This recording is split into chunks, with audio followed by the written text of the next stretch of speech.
Four nations facing off, and my partner here, well, he might owe us an apology. Hello and welcome back to The House That Happens, sponsored by Shoey's Bar and Grill, the only place to be in suburban Etobicoke, voted 4 times the best dive bar in all the GTA. It's number 1 in our hearts, the Phoenix rising from the ashes. Hi, I'm Andrew Milani. Hi, I'm Cruz. How you doing, buddy? Good, how about yourself? Well, you know, considering it's, a couple days after Valentine's, I hope everyone got their love thing, but they must love winter because the conditions have rendered us in a remote situation. I guess a remote situation, is that how I call it? Should we tell everyone? Yes, 100%. So this is the first time, I guess, we're doing the show with both of us not together. So I'm recording at home at the Milani compound, and you are in Cruz's chaos, I take it? 100%? Yeah. So, and we're doing this over the phone, actually. which is all new. Oh, sorry. New technology. Oh, my God. That's my dog. Are you smoking? Yeah. There we go. Putting it out. Anyways, I'm going to have to shovel my driveway for the umpteenth time, which is something I really don't like to do. The driveway's not plowed in. They got those new plows that they scoop it out of the end, not like in the old days when the plow came by and left you 2 feet of snow at the end of your driveway. Right. So hopefully I'll be able to get out of here safe and sound after we do the show. But I'm not the biggest winter guy in the world. So after I get out the door to probably get to here in the plaza, I'm going to come back home and not leave for the rest of the day. Nice. That's a plan. That's the plan. How was your week? Pretty good. Enjoyed. I had a little impromptu Valentine's Day with Radica. We were supposed to go out today, but that's probably not going to happen. We got to take a rain check on that. But we had a great time. Okay, good. Because you know what? Anybody out there, well, they're not hearing us now. It's just one of those days you don't go out there because, first of all, you're probably going to get yourself a whole lot of grief. And then everybody else that's trying to get it together on a city level really doesn't need any of us in the way. So get warm, stay at home, and enjoy the shows. Absolutely. And you would love the card Radica made for me. She drew really? She drew a Snoopy with the heart. Oh, Snoopy's my boy. You know that. Oh, he's my boy too. You know that. Oh, yeah. Number 1 at the House That Happens, we will say, well, whenever we get something in there, we'll probably have to steal something from Peanuts and give Snoopy the due that we love to give him. Absolutely. Bugs Bunny is also a close second. Oh, yeah. Hearts, I no. believe. You know, we can't forget Bugs Bunny and my other guy, Pink Panther. Mm-hmm. I'm not so much a Pink Panther guy. I'm just familiar with the movies a little bit, but.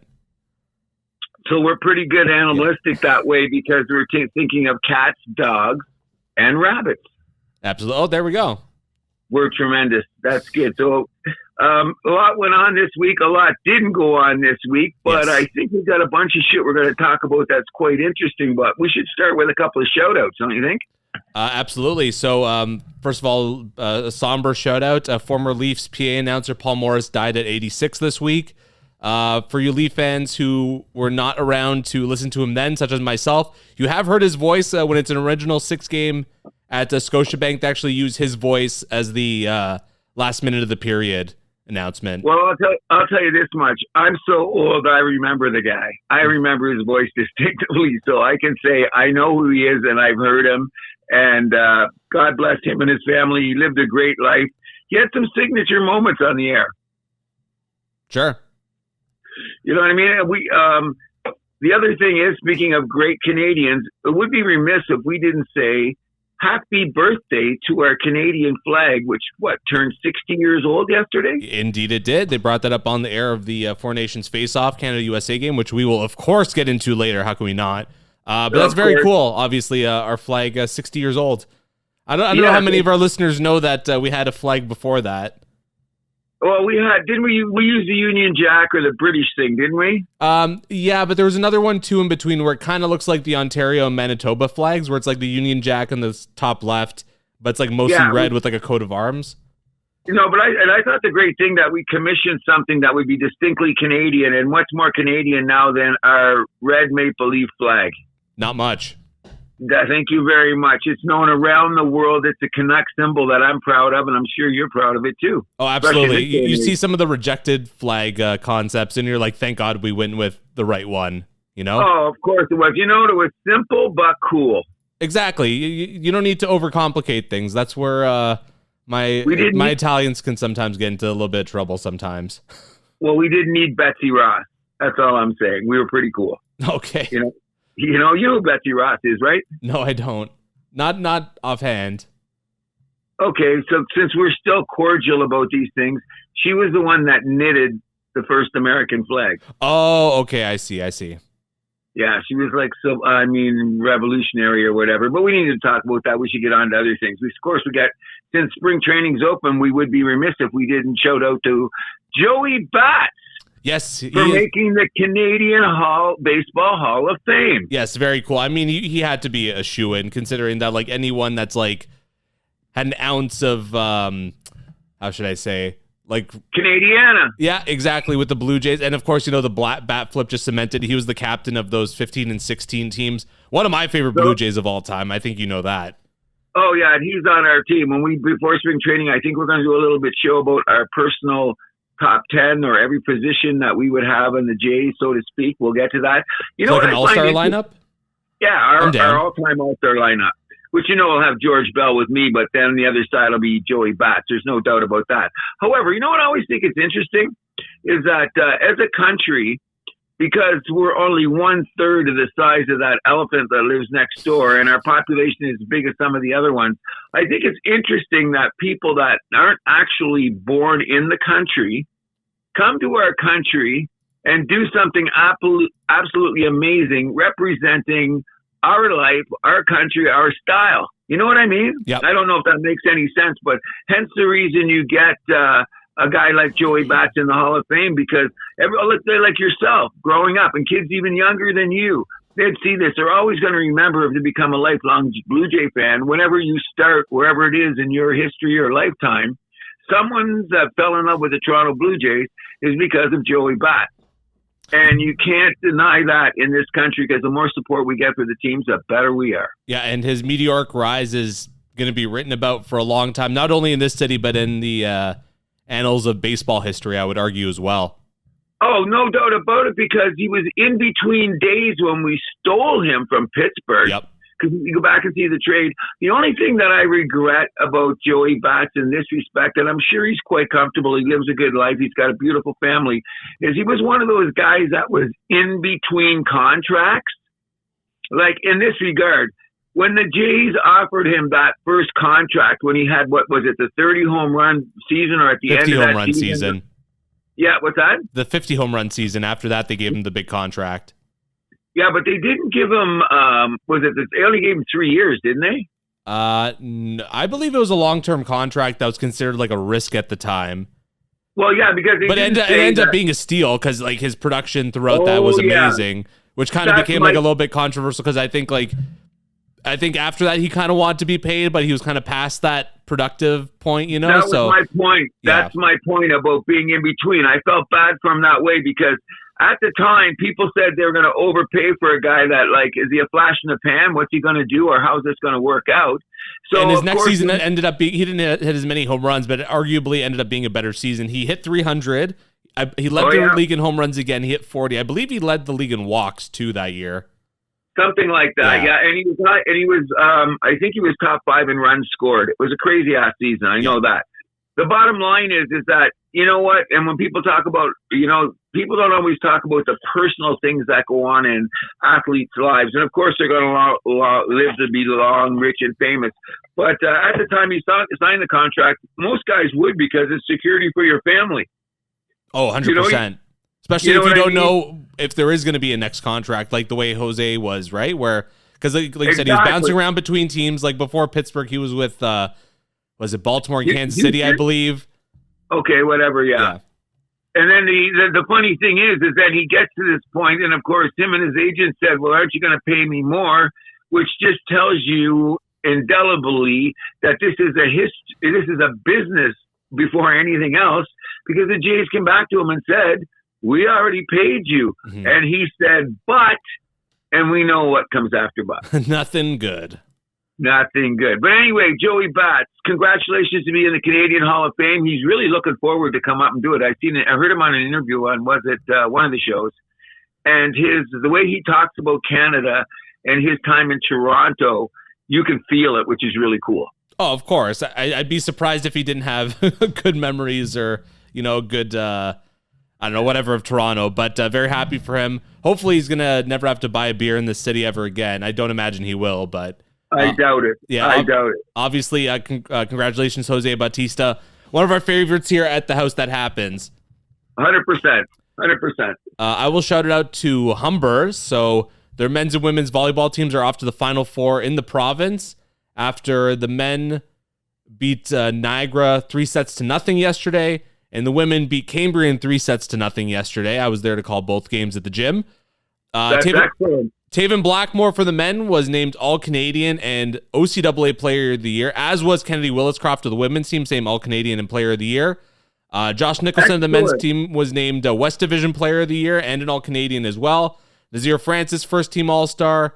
Hannah Manners, Amy Connolly, first-team All-Stars. Reese Gillette, Amanda Larson, second-team All-Stars. And the women's coach, Chris Wilkins, was named the Western Division Coach of the Year. All from Humber. All from Humber.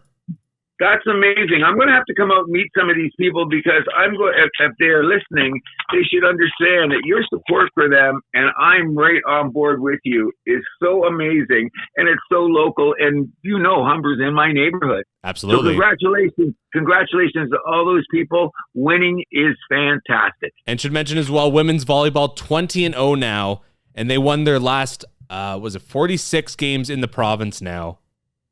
Wow. Yeah. Sorry. Is that coming to some kind of a record? No. So they actually had a record that I want to say they didn't drop a game in the province at one point in 6 or 7 years. They had a crazy stretch. Yeah. Wow. That sounds like that Oklahoma team down in the States. Like that kind of a record. Oh, absolutely. Women. You know what I mean? Congratulations to them. Yeah. And should also shout out the men's and women's basketball team. So men's basketball won their first playoff game yesterday. They're now 19-0 on the season, ranked first in the country. I should mention as well, the volleyball teams, men's and women's, both ranked number 3 in the country. But men's basketball, number 1 in the country, 19-0 on the season after that playoff win yesterday against La Cité. They won that 113-67, winning that handily. They will play in the quarterfinals next week. Opponent to be decided. Oh, it's to be decided. Yeah, because there's still a playoff game today. Or a couple today and tomorrow. But since they're at that record, the game will be at Humber, right? Oh, 100%. Then I will, of all the people from Humber that are out there, Mr. Milani's accomplice, you will meet on that day. And then women's... I will definitely come out to the next playoff game. Nice. You might have to pay a little bit, but it shouldn't be too expensive. You know what? Everything costs in life. And if it's going to cost me a couple of shekels to support a program that's that successful, I don't mind pulling out a couple of dollars out of my pocket. Not an issue. And women's basketball, shout out to them. They're now 15-2 on the season, ranked 12th in the country after beating George Brown yesterday, 92-39. They are off to the quarterfinals as well. Excellent. Yes. So... outstanding. Yeah. So one of the things we're going to have to tell people is that you're going to have to lead me along because we're looking and talking, and I think I know the next subject, but sometimes I don't always do. Well, you had one other shout out, did you not? That you want to get to? Did I? He was there, game 1 of the Four Nations, a Montreal native. Oh yes, that's right. That was on the other note. Ladies and gentlemen, we would be remiss if we did not bring this up. But, of course, we own hockey, but we'll talk about that later. When Mario Lemieux stepped on the ice the other night and he got the ovation from the crowd that was there, I think that the whole hockey world was cheering for Mario Lemieux because he is a bit of a recluse. You know what I mean? He doesn't make a lot of public appearances and all that other stuff. But I think the cheering for is to remind everyone of the greatness of this hockey player.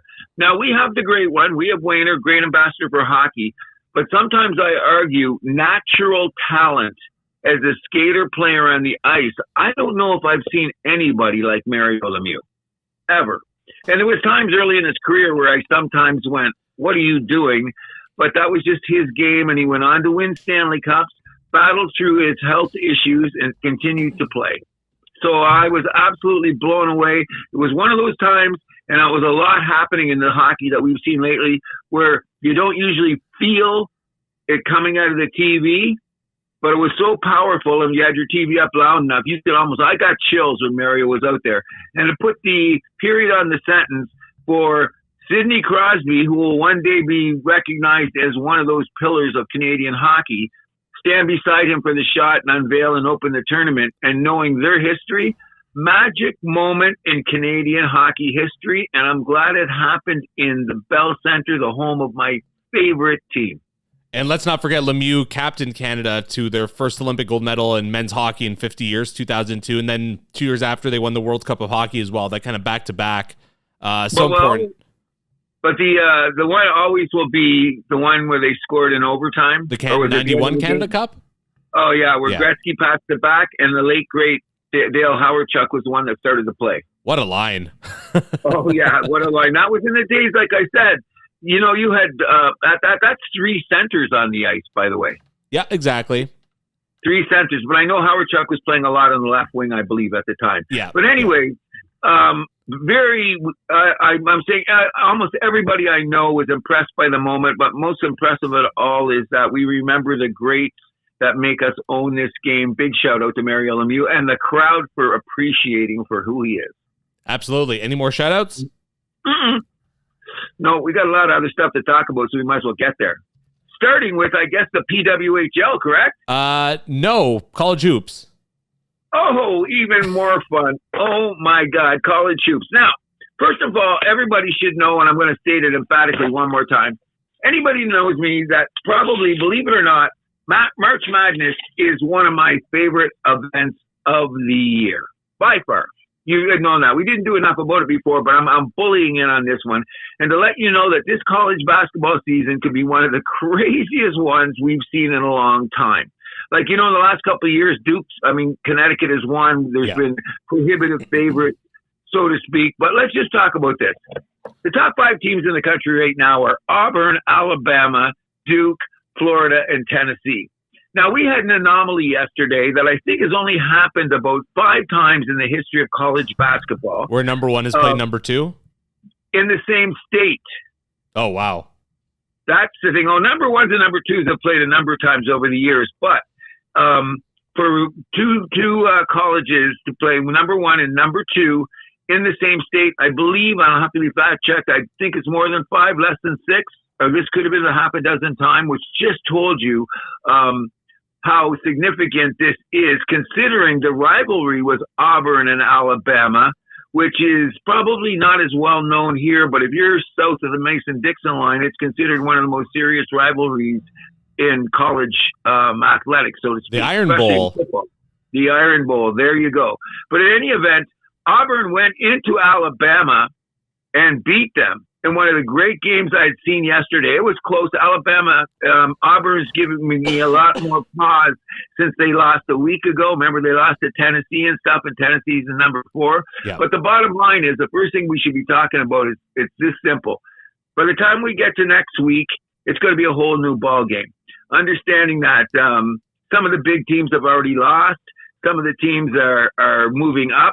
For example, Houston and Texas A&M, I probably believe will be in the top 5 within the next week or so, because Tennessee just barely came back and did their thing, and Duke came up, and Alabama's already played Texas A&M, and A&M's played Auburn, and Auburn's played, you know what I mean? It's going around in a circle. Mm-hmm. So what has got me questioning is they've already had the first 16 projected for brackology, who it is, which changes by the second. So if you go on the line and you look at a brackology bracket right now to start thinking about what's going to happen in March, don't bother. It's going to change. Probably the big top ones are going to stay the same. But already, when you think about it, when you got those 16 teams, 7 of them are from the SEC. Already. 7 of the seeds. But here's what's interesting. Suddenly the Big Ten is making a lot of noise, because they've got 5 teams in. So just imagine that already in our top 16. What is it? We got 11 or 12 teams are already designated as potentially 1 to 4 seeds in March Madness 2025. You know what I'm saying? Right. But here's what I find to be really interesting. All of these teams, if you look at their schedules, like if you look at Alabama, Auburn, Texas A&M, And another thing there is they had two more teams that are on the bottom that are even going to try to jump in, which is Mississippi and Mississippi State. I was talking more about Mississippi, and Mississippi State went in there and beat them in their house yesterday, which further confuses the seedings when we get down the road, if you know what I'm saying. Right. So my thing is, I wonder how this is going to affect the seedings, because back in a couple times when we first brought up college basketball, remember I was asking, is this SEC thing for real? I think we can say yes. I think that sometimes when you make a mistake or you take a take and you're wrong, I could be drastically wrong, because all these teams are good. And one of the things you have to remember is they all loaded up their schedules before. So, when you get to that strength of schedule thing? Yeah. So when you see them lose 3 or 4 in their conference, because these guys are going to beat up on each other, I'm wondering how that's going to affect the selection committee in this way. They all have very high strength of schedules. So is that going to push out teams like from the ACC or from the Big East, who have a couple of teams in there that you have to take a look at?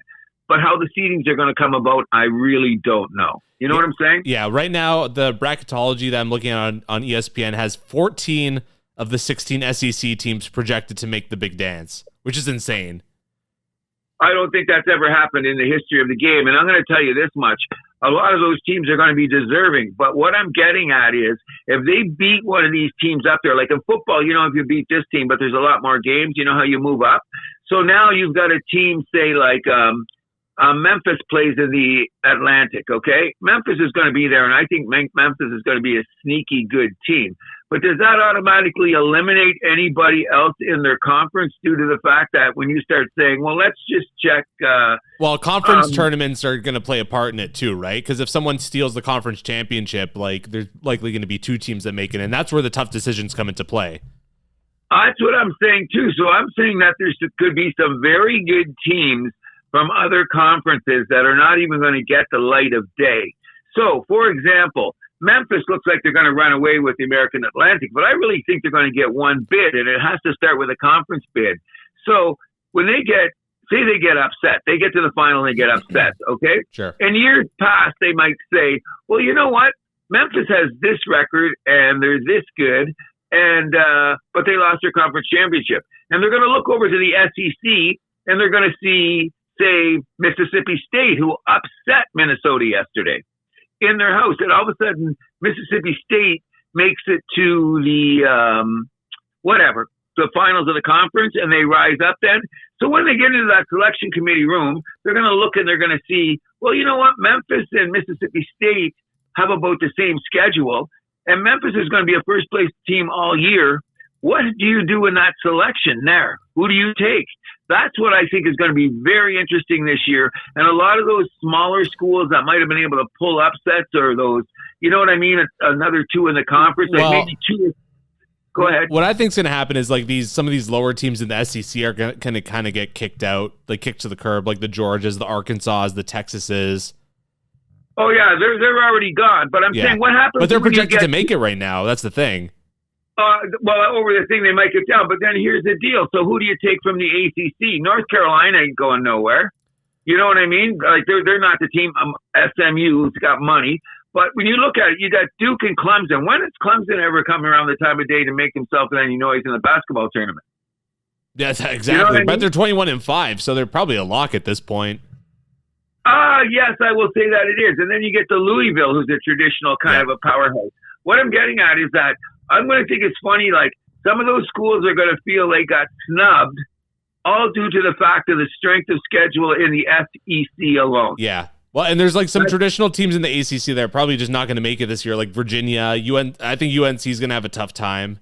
I think they're all in trouble. As a matter of fact, I'm going to make a bold statement right now. If Connecticut doesn't tie their shoes, they might not even make it to the dance.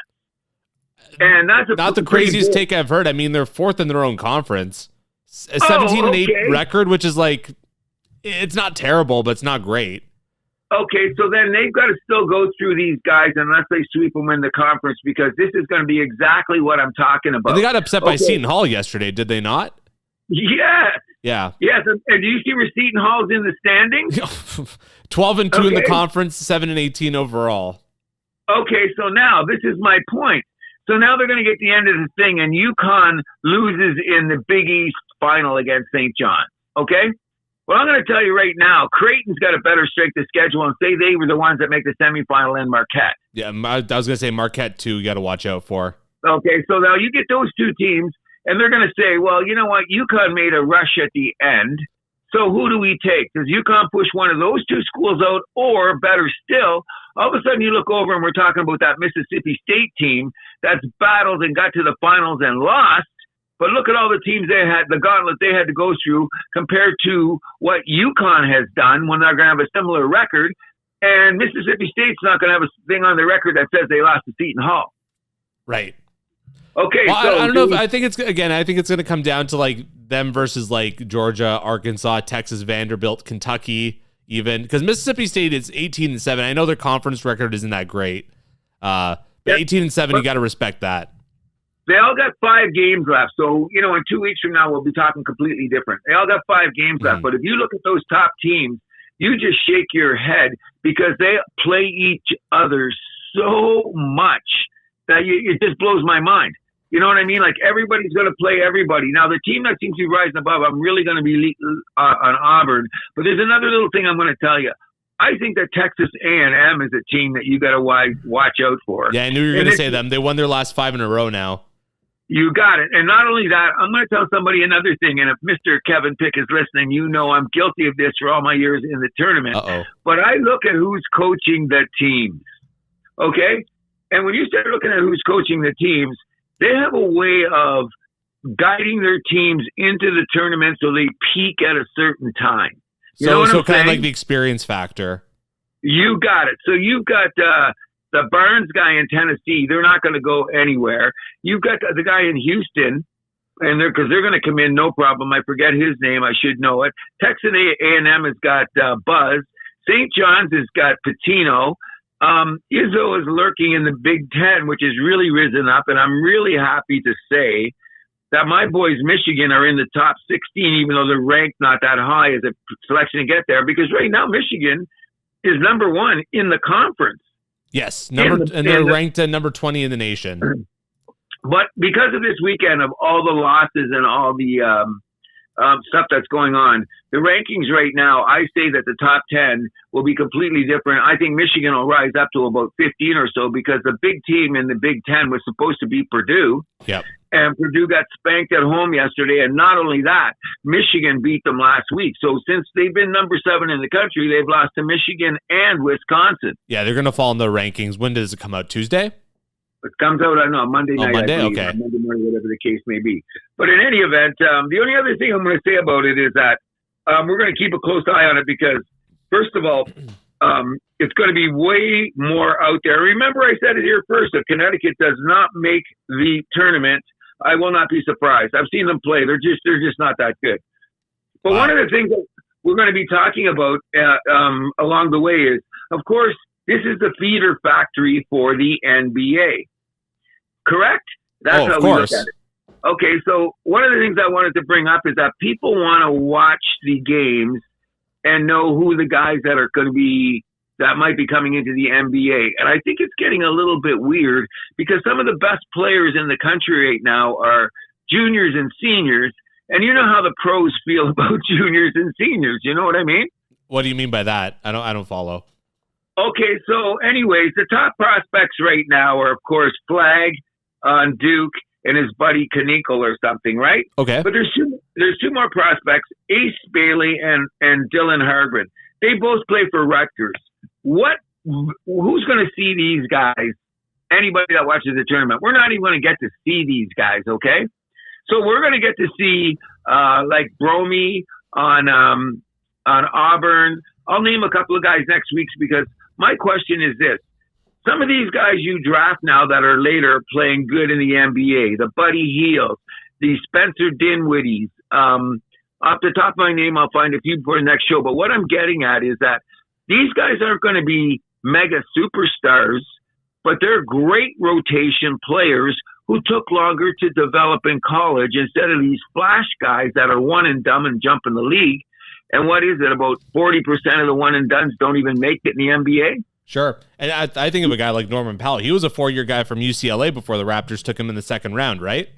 Okay, that's what I'm getting at. So I'm wondering if any of this is going to change. Will NIL money keep guys in school longer? I don't know. But I think there's going to be a slight shift in the way the draft has been in a few years, is that some of these guys that you're watching that are juniors and seniors, a.k.a. Norman Powell, who played great in the tournament for UCLA, by the way. I think they made it to the eight, whatever, the round of eight or whatever you call it. In any event, the only reason I'm bringing it up is I'm putting it in context of the Toronto Raptors. And since we've just signed Ingram, that wouldn't it be different to take a chance on a 1-year guy when we can pick up maybe a junior or senior who showed outstanding play in this tournament? Because he'd be immediately a serviceable player. You know what I mean? And it might be more beneficial. That's just how I'm looking at it, because we're Raptors guys, and how we're going to get the team into contention and not go through a massive rebuild. You know what I mean? Yeah, and in 2015, UCLA made it to the Sweet 16 where they lost to Gonzaga, your boys, 74-62. Okay, is that what it was? 74-62? Yeah, but UCLA was a number 11 seed, and they beat SMU in the first round. Can I be honest with you? That's one of the teams I hate, Gonzaga. Oh, we know that. That's why I called them your buddies. Okay, I just wanted to make sure our listeners were 100% understanding that. In this way, we're all really fans. Remember, we're fans first. You know, we love to do what we're doing right now, but we're all fans. And sometimes in life, I think that some teams become glamour teams, and they get pushed to the forward for more reasons than being a good team. Okay? And they've been very good, Gonzaga. And they recruit a lot from Canada. Oh, great. I'm good. We're good Canadian boys. What have they won? Thank you. Haven't they had a national championship?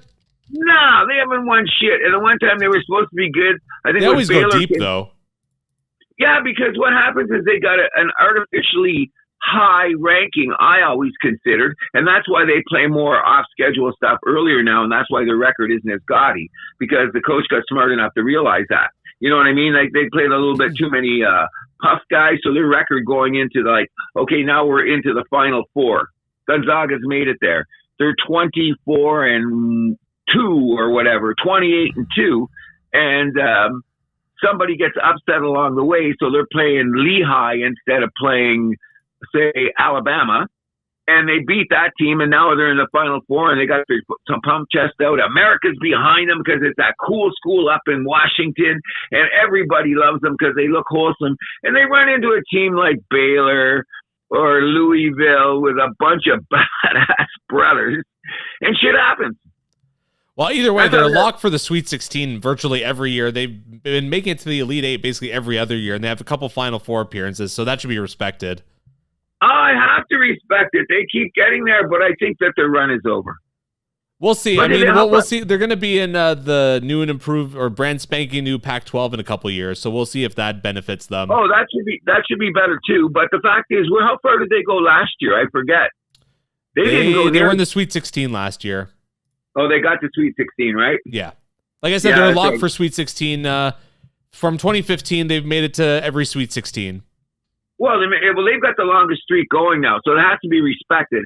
It was just there's too many things about Gonzaga that irritates me. That's a personal thing, so I'll shut up about that. As opposed to looking at a team like Memphis, which is I'm hoping slide up the back door and really do something this year, but I'm worried about is their schedule tough enough? You know what I mean? So the same thing I'm saying about Gonzaga could happen in Memphis, but I hope not. And what about St. Mary's this year? Everyone talks about St. Mary's. You know who St. Mary's is? Gonzaga's number one rival. Yep. And where are they going to be this year? We'll have to wait and see. This is enough college basketball. We don't, because everyone start paying attention. Yesterday there was about 6 games I've seen that were all outstanding. That's the reason you watch. It's not NBA basketball. Remember that. But you know what? It's kids going for it all the time. Yeah, you know absolutely. what I mean? That's what I love about it. Like the high level of competition that these guys, and they're leaving their freaking jerseys on the floor. Great games. Pay attention to it and go blue. They're playing Ohio State today. Best of luck. They should take that. I'm not going to use words I used to use in the first few months of our show because I've learned not to say them, but we're going to do things to Ohio State today. All right. Okay. It's not going to be pretty. Tell the women and children to stay at home. All right. We'll move this on from the world of college basketball to the world of Major League Baseball, where spring training opened this week. But the big news was the Boston Red Sox signing Alex Bregman to a 3-year deal worth $120 million, although he has an opt-out at the end of every year, and it looks like they're going to be using him at second base. That's quite interesting. Going to second base from being a third baseman? Well, they already have Devers, right? Yeah, well, that's what's kind of weird. I hope that he adjusts well. It just pisses me off because, once again, our beloved Blue Jays did not do anything to get a shot at this guy. No, it didn't even sound like they were really like even in the door for this one. It was more like, was it? I want to say the Cubs and someone else? Tigers, maybe? Oh, Bregman walked in the room and said, these are the teams I'm interested in. Toronto was not on the list. Fair enough. So that's the game that's there. And good for him there. But then again, people, do you notice where he went to? The Red Sox, who happened to be in what division? The American League East. Yep. Huh. As I said last week, Toronto Blue Jays projected in most major publications, and we'll see coming up at the end of spring training, is coming last in the division, which already makes me sick. However, what we're going to have to go through the scuttlebutt of this frickin' spring, and it's going to drive us all crazy, is this whole Vladdy Bo stuff. Well, hold on. I want to stick with the Red Sox a little bit more. Okay, go ahead. I think Boston, is looking very good. I think they could be a dark horse for the division this year. I don't think they can win it because I think the Yankees have added enough to keep themselves, to keep a distance between the two. But could Boston surpass Baltimore in the division? I'll go that far. Well, I mean, you look at their lineup, especially like down the middle now with Trevor Story, Alex Bregman, second base and shortstop. That's going to be killer. I think not only that, and they added starting pitching and they added bullpen. Yeah, although I think the bullpen is still a little bit of a weakness. Granted, that's something you can fix pretty easily midseason if you just trade some mid-level prospects to pick up some arms, right? Possibly, but we thought about that too. And where did our bullpen go? Well, they didn't go for it. That was the problem. That's true too. In any event, it just irritates me now because we're looking at everybody, and I've been paying a lot more attention to what's going on in the hot stove on MLB and stuff like that. And there seems to be a certain like for Toronto on there. Like they're not talking about them like they talk about the White Sox and says, "Oh, come on." Well, you know what I mean, there's some likable players on the Blue Jays. Like if you're just a fan of baseball, they're a team that you should like. Well, the thing is, they seem to like the history of the organization, and a lot of people are questioning them on a national level in America. What's happened to the brain trust of the Toronto Blue Jays? And part of it is, well, we got the new baseball experience. They know Toronto will give you more money to beat the taxes. A lot of ball players talk very highly of the city. Well, and in Toronto, there's also the benefit of you're going to have a lot of endorsement deals that are going to be national endorsement deals, which I'm sure makes up for the tax issue. No kidding. And the other day, speaking of Batista, he spoke very eloquently on the advantage of playing baseball in Toronto. And I hope everybody out there, these free agents or whatever, or people that are hearing, really heard what he had to say, because when he came to Toronto, he didn't know what he was getting into. Of course not. You know what I mean? You know, we know where he was born. We know he was in America. And all of a sudden, he's in Canada in the city called Toronto. And look how things worked out. It's just amazing. So, but I mean, for him though, it's also a little bit different because he's not an American. Like I know the American versus like, you know, the guys that come from the Dominican or whatever, what have you. It's a little bit different. Like, because a lot of the Americans will be like, oh, I'll go use my passport, you know, like that. Oh shit. Yeah, like all that stupid kind of shit. So, in any event, what I'm saying is that I hope that along the way this spring, there's still a few guys out there. We'll talk about it closer when spring training starts next week. But you know, there's still a few pieces out there that we could get our hands on. And I hope we overpay for them now so that we can get a jump out of the schedule to start with. Because we've already discussed last week what our schedule looks like in the first month. Yeah. And it's a bit of a gauntlet just getting out of the freaking ballpark. You know what I'm saying? 100%. So, you know what I mean? So, could I allude now to what I was going to say about the elephant in the room? Oh, the Vladdy thing. Yes, please. No, it's not a Vladdy thing anymore. It's a Vladdy Bo thing. Fair enough. You know what? Did you hear Bo talking this week? No, I missed that. First of all, he says, no, man, we've had no talks whatsoever. I've heard that there hasn't been any talks, yeah. Which I can understand to this point. okay, to this point. But now we're going into spring training. We should be able to hear something in this respect. All Bo says is, Vladdy and I talk about it all the time, how we hope that we could play together on this team for the rest of our careers. Now, both of them could be free agents with no compensation in 6 months. That's insane. So what is that telling the rest of the world if we're feeling this way? That's what's irritating me. Like, just give Bo, you know what I would do right now, just to satisfy the fan base? If we gave Vladdy 400, nobody would bitch, right? I wouldn't. Okay, so why don't we give Bo 250? Sure. And take a chance. That's what I'm saying. Do it right now, like at the surprise announcement. Make it more shocking than Luka going to the Lakers. All of a sudden, we wake up in the morning, there's a press conference, and there's Bo and Vladdy and frickin' the mayor, the prime minister, the premier, they're all sitting at the table, and Bo gets a big contract on Vladdy. What would you do if that happened in the morning? Oh, you woke up in the morning, and there was a press conference at noon today, and rumors were rampant. They were signing both of them. How would you feel? I think I'd jizz my pants. No doubt about it. And you know what? I wouldn't care because, okay, Bo, you might only be able to give 3 or 4 years because nobody's going to, unless Bo has an amazing year, which he could have. He's going to be motivated. I'll give you that. Oh, 100%. So I'm just saying, why motivate him and send him away? Why don't you say, you know what, Bo, we believe in you. Here's $250 million because that's the going rate for him about right now, considering what he did last season. And that's a pretty penny. I mean, I don't get what Ross Atkins and Mark Shapiro are thinking, to be honest. Like, it makes no sense. Like, I don't get how they're going about trying to build a baseball team if you can't even, like, go after and try and hang on to your, your pillars of your team, right? Well, they're growing the team like this. You ever see those old bubblegum machines you put in nickel and you turn it? Oh, of course. Okay, well, they got the top off, and they're counting how many bubblegums are going into the bubblegum machine. That's what they're doing. Like, come on, stop it. Like, just do that. Wouldn't that be amazing, though? We'll sign Bo and Vladdy. I don't know what length would you give him. Vladdy gets whatever he wants. And if we lose on the other end, that's a chance you got to take. You know what I mean? Yeah. Because for every contract where you get a guy that's worth it and you re-sign him, you get a Rendon. Sure. And when you hear what happened to Rendon again? Oh, just more nonsense. So he will go down, and I think we discussed this in the production meeting, like athletes who sign contracts for mad money, and what was the actual productivity that they gave you to a metric that says how much they got paid for actual game played. It would be insane, the numbers. You know what I mean? You just burn cash, but that's the chance you got to take. So I'm just saying that's that'll be the pushback from people. And this is a different situation too, because you're not going out to sign a free agent. These are guys that you have, so you have a lot more information on them. So it should be less risk, you would think, right? 100%. I'm all about that. So here at the house that happens, we're going to start putting it out there everywhere in advertising and start saying, let's just sign these two guys and get it over with. 100%. You know what I mean? And take our chances. You know what I mean? But look, what about the confidence it would put in the roster or the belief it would put in the franchise?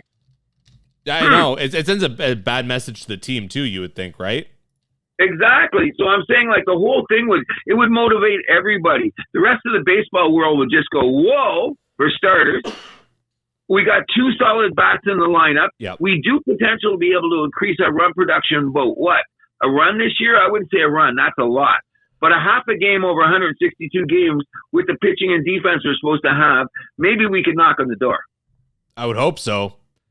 Well, we better be, or I'll be flipping. You'll hear about it. You know what I mean? Yeah. In any event. Anything else about baseball? Just that spring training kicks off Saturday, 1:07 p.m. Toronto versus New York Yankees from Dunedin. Is it next Saturday already? Yep, the 22nd.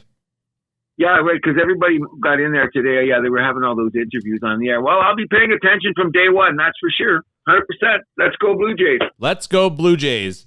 Yeah. And we'll move this over to the world of the PWHL, but first we have to congratulate Canada for beating the USA in the rivalry series 3-2 with the 3-1 victory in Game 5. Jennifer Gardner with the winning goal. Unfortunately for us Canadians and for us Toronto Scepters fans, Sarah Nurse was placed on LTIR after getting injured in Game 4 of that series.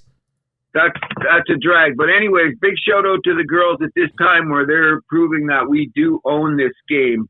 Big shout out to the girls for winning, especially at this time. Absolutely. In a rivalry series. You know what I mean?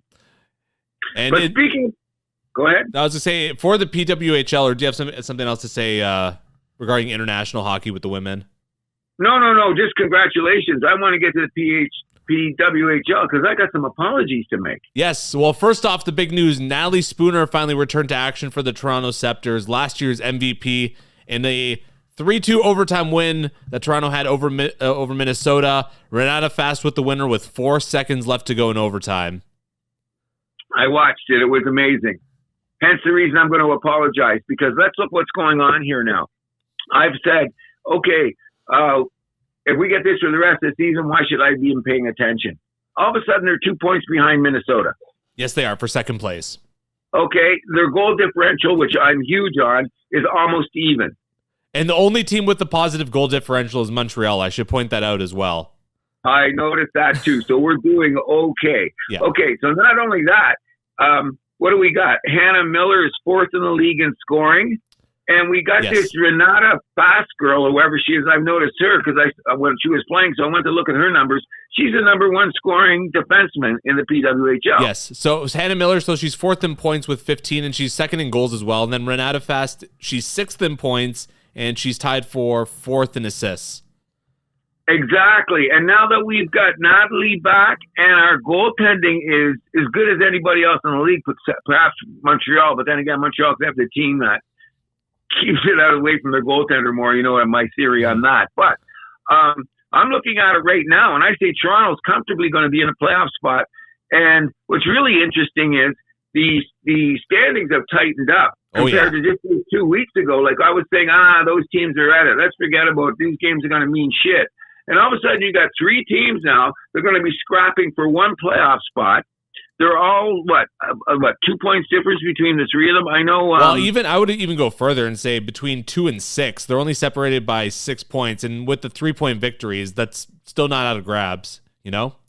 Oh, I got that too. But I just think that Toronto's turned a corner and Minnesota and Montreal are just better. So I'm thinking that they're going to be 600 teams as opposed to those bottom 3 being 400 teams, if you know what I'm saying. Gotcha. You know what I mean? So I'm going to say, I still say over a period of the next 5 or 6 games, I think even Toronto should be able to separate them. And they play Ottawa today, don't they? They do. This afternoon, they're in Ottawa. They're going to be on a lengthy road trip, actually. They're going to be in New York on Wednesday as well. And should I also mention that Toronto beat Boston 3-1 at home on Friday? That's what I'm getting at. Yeah. So I think they're 5 of their last 6? Everything's on the upswing about the Scepters, and I'm here to say, I was kicking you guys to the curb a month ago. It's kind of like the turnaround they had last year. This was about the time where they kind of pulled their socks up. In any event, it's going to be far more interesting than I thought. Big shout-out to our Toronto Scepters, being that we are Toronto-centric. Girls go. I hope they catch Minnesota. I hope so, too. Only 2 points back, and they've played the same amount of games, so... Yeah, that's what I'm figuring. So we got an opportunity to move into second, even though Montreal looks like a powerhouse in this league. Then again, Toronto and Montreal looked like powerhouses last year, and they both lost in the first round of the playoffs, right? That's what we're going to be banking on. But anyway, we will continue to keep our eye on our girls in the PWHL. Absolutely, and just very happy. The Milani household was very happy that Natalie Spooner came back for Toronto. Good-looking hockey player. Got her assist the first game. Yep. Last year's MVP for a reason. Thank you very much. We'll move this to one I know you've been looking forward to talking about, Cruz, the world of soccer with our soccer report. But before we get to Champions League, a little round up of all the big leagues in Europe. So first of all, for the Premier League, Everton tied in a match, in the 99th minute versus their rival Liverpool. Salah had a goal and an assist in that one. 2 red cards handed out after the whistle. Now all of a sudden, Everton is red hot after their new coaching hire. 4 wins, 1 draw in their last 5, and they have now passed Manchester United and Tottenham for 13th in the Premier League. Oh, I've seen that, and I didn't realize the rivalry was so intense there. Oh, well, they're both Liverpool squads.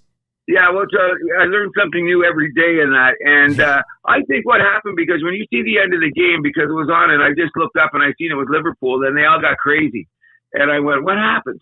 And I realized they had scored a goal. It was on the TV, but I wasn't really paying attention to it because I was watching something else, whatever the case may be. And then when I turned it up and I heard the talk, and I went, wow, this is a huge game, especially for Everton, who has now moved to past some traditional powerhouses as we speak. Absolutely. Sorry. Go ahead. No, you can finish. So what I'm saying is that the Premier League's got a little bit more interesting than what I would have thought about, or as an amateur, it's got a little bit more interesting than I thought just recently by the performances of some of the so-called big teams. Sure. Which we'll get to in a minute. You know what I mean? My team, Chelsea, fell again, this time 3-0 to Brighton in a rematch of the FA Cup match from the week before, in which Brighton beat Chelsea, so not good for my squad in blue. No, what's happening to them? I don't know. It's been a very mediocre last 5 games. 2 wins, 2 losses, and a draw. So they're kind of like my Man City guys. Well, Man City's been a little bit better in the league. They're actually, although they're only 1 point ahead of Chelsea in the table.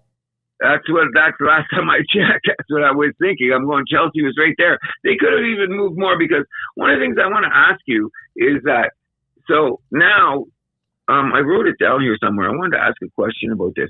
So, first of all, those 4 teams are the only ones going to Champions next year, right?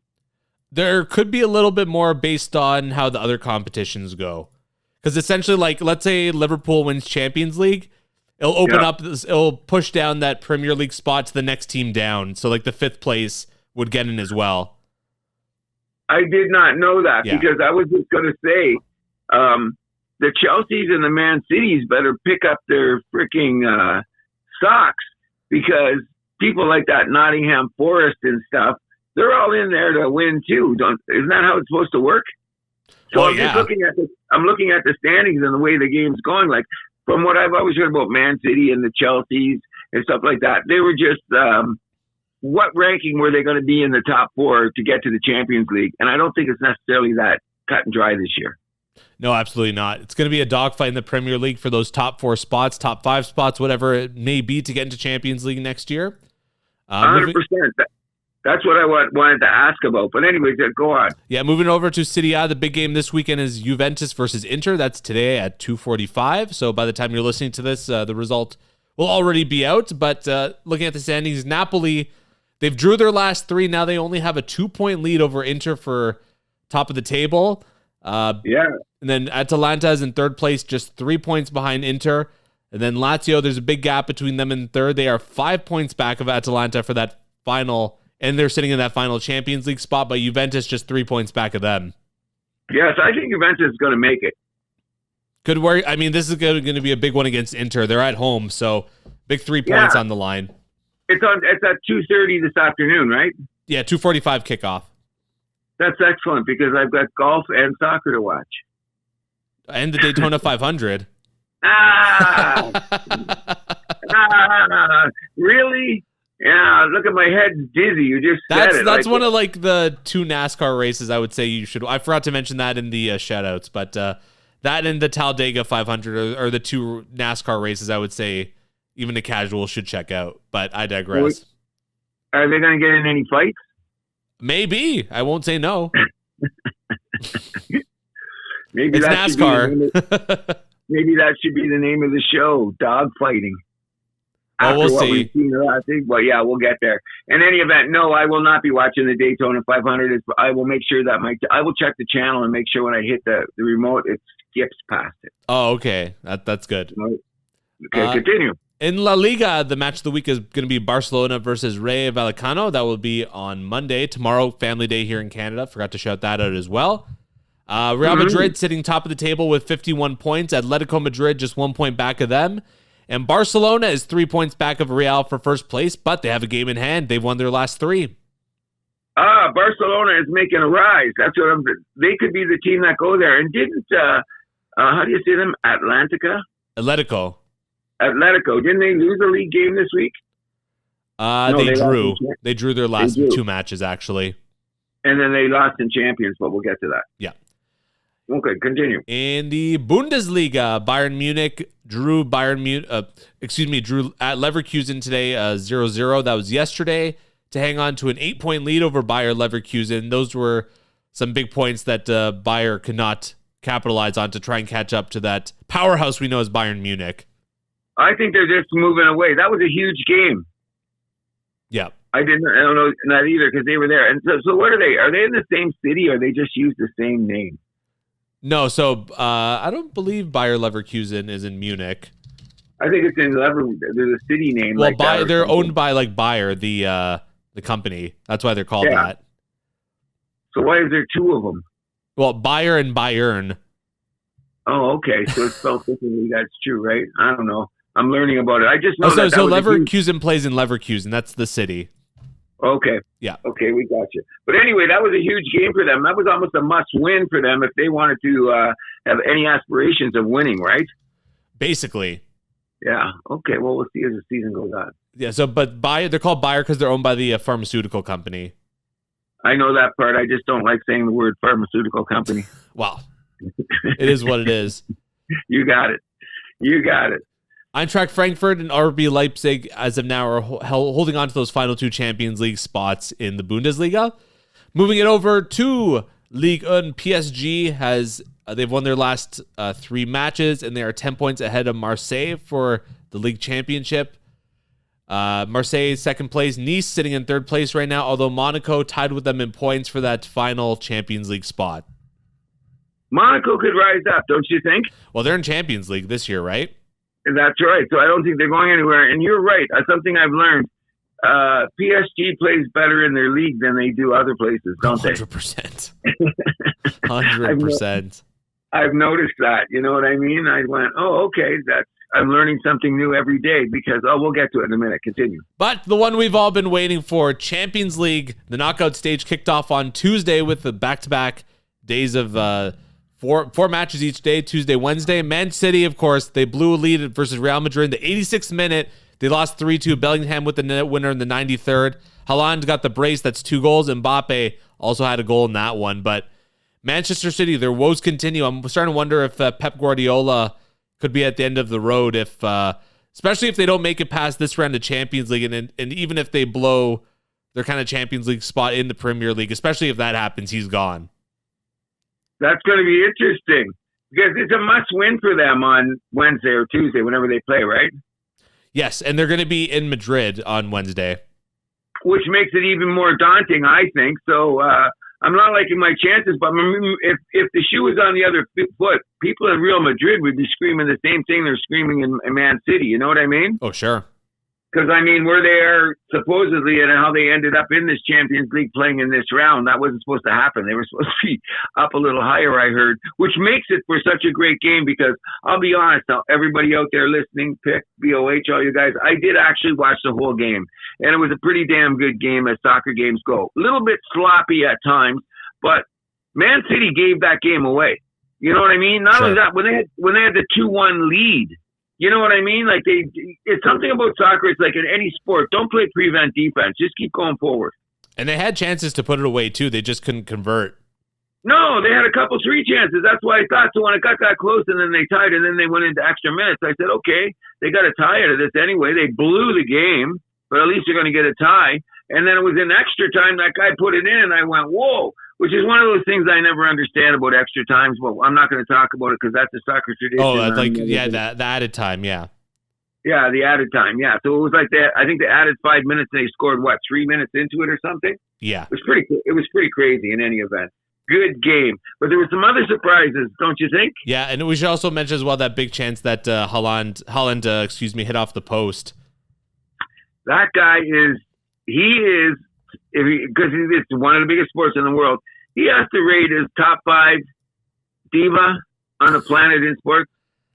Certainly looking that way. I like the way the guy plays. He's a beast when he's out there, but when he don't get his way. Yeah, watch out. Oh, yeah, like yells at guys and does shit, I'd be going. If he was my teammate, sometimes I'd want to slap him. Sure. You know what I mean? Sure. But then again, with that talent, what are you going to say? The next beautiful goal he scored to open the game, by the way. Absolutely. Classic Holland right there. Through the goalie's arms, just beat him to the spot, right? Oh, yeah. It was beauty. On the move, too. On the move. Yeah. That's what makes it so cool. PSG got a 3-0 win at Brest. Dembele got the brace with that one, and they will be at home this week, so they just have to hold the fort. Juventus chopped PSV 2-1 at home. Dortmund had a huge second half, scoring all 3 of their goals in a 3-1 win at Sporting. Feyenoord, your favorite Dutch team, hung on to a 3rd-minute goal to beat Milan 1-0 at home. Bruges won over at Sorry? That was a big win. Oh, 100%. Yeah. Yeah, they're my new favorites. I didn't expect them to win, especially when they just changed the coaches and shit. So they've had some internal struggles, and they go and beat Milan. I was impressed. Very much so. And the next game's in Milan, though, right? It is. San Siro. Yeah, so that should be an interesting game. I'll keep my eye open for that. Continue. Club Brugge, the best team from Belgium, beat Atalanta 2-1. Benfica That surprised me. Well, it was a home game for Bruges, though. So next game they'll be in Atalanta, which I think they're going to win, and then they're going to have to win by an extra goal, or it goes into shootout or some shit, right? Well, the tie-breaking procedure is the first tiebreaker is away goals. Okay. And if it's tied after that, then they go to extra time. So like the 2 15-minute halves, and if it's still tied after that. I still think they check for away goals after that too, and if they're still tied after that, even with the tiebreaker, then they go to penalty shootout. Okay, so let me tell you this. Then Man City beats Real Madrid 3-2 in their house next week. Yeah. Then we're going to extras. That would go into extras. Now, if Man City only wins 2-1, then Madrid wins.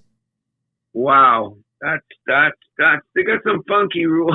Yeah, the away goals rule is definitely a controversial one.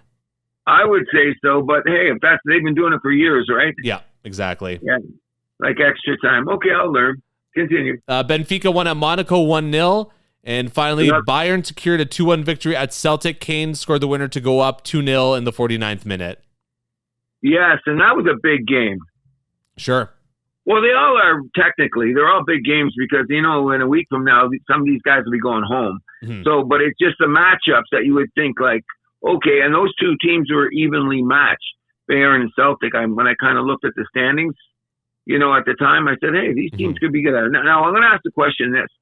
When they win these games now and they move up to the next round, do they accumulate the points they have now to go up? No, you start fresh. This is just knockout from now on. Okay, so now Man City or Real Madrid is going home next week. Both of those teams were expected to go farther, but they didn't, and it's just like any other tournament when you get knocked out.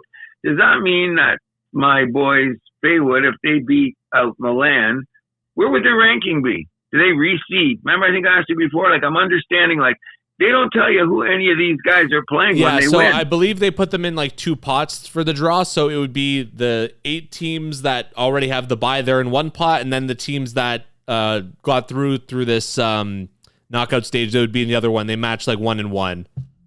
So they physically reach into it and pull this out? Indeed. You can watch the drawing. They broadcast that.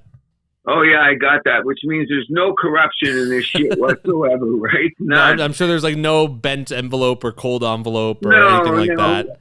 Okay, I believe that, okay? Because I know that my leprechaun is barking his unicorn out in the snow right now. Okay? That just sounds another weird thing. That just sounds to me and they've been doing this forever, so I'm just going to shut up. But when I get to the minutiae or some of the nuances do they do that at the World Cup too, right? Indeed, all the tournaments. Yeah, because I just forgot about the significance of that until I was saying, now, wait a second here. How are they going to decide who plays who? Oh, yeah, they pick it out of the pot. Wink, wink. I mean, all the fans acknowledge that's probably not legit, but it is what it is. Well, yeah, you'd have to. There'd have to be questions because sometimes you get vintage matchups that come out of nowhere. And that's what the world wants to see. If they want to project it to North America, the ratings. Not just North America, just the world. And the world. But there was probably more eyes on Man City than Real Madrid than most of the other games, even though there was a lot of eyes I heard on Bayer and Celtic. Yeah. You know what I mean? With this round, though, there was going to be one matchup that was going to be crazy, though. Just by looking at the teams that were in there, right? That's true. You know what I mean? And it was a crazy game. Well, we'll wait to see what happens. I'm interested to see what happens. Yep. So on Tuesday, we're going to have Milan hosting Feyenoord. Milan trails on aggregate 1-0. Benfica will host Monaco. Benfica's up on aggregate 1-0. Atlanta, who's behind 2-1 on aggregate, hosts Club Brugge. Bayern's up 2-1. They're hosting Celtic. And then on Wednesday, Dortmund, who's up 3-0, is going to be hosting Sporting. Real Madrid, who's up 3-2, hosts Man City. That's going to be the big one. PSG, who's up 3-0, hosts Brest. And then Juventus, who's up 2-1, will have to go to PSV. Okay, so I'm going to predict just the games because I know the teams that I expect my Fenwood guys to sneak through on the biggest upset of all. I'm not going to say nothing about... Sorry, the Dutch team, Feyenoord, the one that are playing Milan? Yeah, sorry, buddy, but I think that they're going to do something crazy. I don't know. We'll see how they do with the Italian fans there. Well, you know what? They're going to put earplugs in. But I'm not going to touch the Man City Real Madrid game because I don't know. But I think Juventus is going to go on, and I think that Benfica is going to win. They should. They should win too, and I'm really worried about my Atalanta guys because I thought they'd be one of the teams that would be easily going to the next round. I never expected them to lose. Caught me off guard. Well, now they're going at home too, so it's a whole different ball game, right? Home field advantage, I would say, in soccer and football are probably the most significant. Exactly. So I'm expecting them to win like 3-1 and go on in the aggregate. So Milan should win too, then. What? No, wait. No, because Fenwood's going to win like 2-0. In Milan? In Milan. They're going to do something stupid. I don't know about that. They're going to play like the Finns play. Just put They're not going to get a shutout. They're not going to get a clean sheet. Okay, so then they win 3-1. Not what do I know? I'm just guessing because I've seen the guys betting on it because it's on Proline. So me being a $2 bet guy, I might go put a couple of shekels on these games on Tuesday. Well, best of luck to you then. Well, if I win, come on. If I win, that's why I'm only going to bet $2. So if you bet $2 on a couple and get like a 14 parlay and you pick the right ones, you can win yourself $50. Sure. You better pick right though. Those draws can throw you off though in soccer. Of course they could. And then you got to remember who's home, and then you got to remember like the aggregate situation, who's going to be pushing what. Because a lot of these guys play over under on these games, which is tricky as hell. Sure. You know what I mean? Because I mean, a lot of times it's staged just like in hockey. Half the time you go look at Proline, it's 6.5 every game. Anything else for soccer? Nah, but it's good. Everyone pay attention. I'm not the biggest fan in the world, but when there's a good game on, I'm going to take a boo.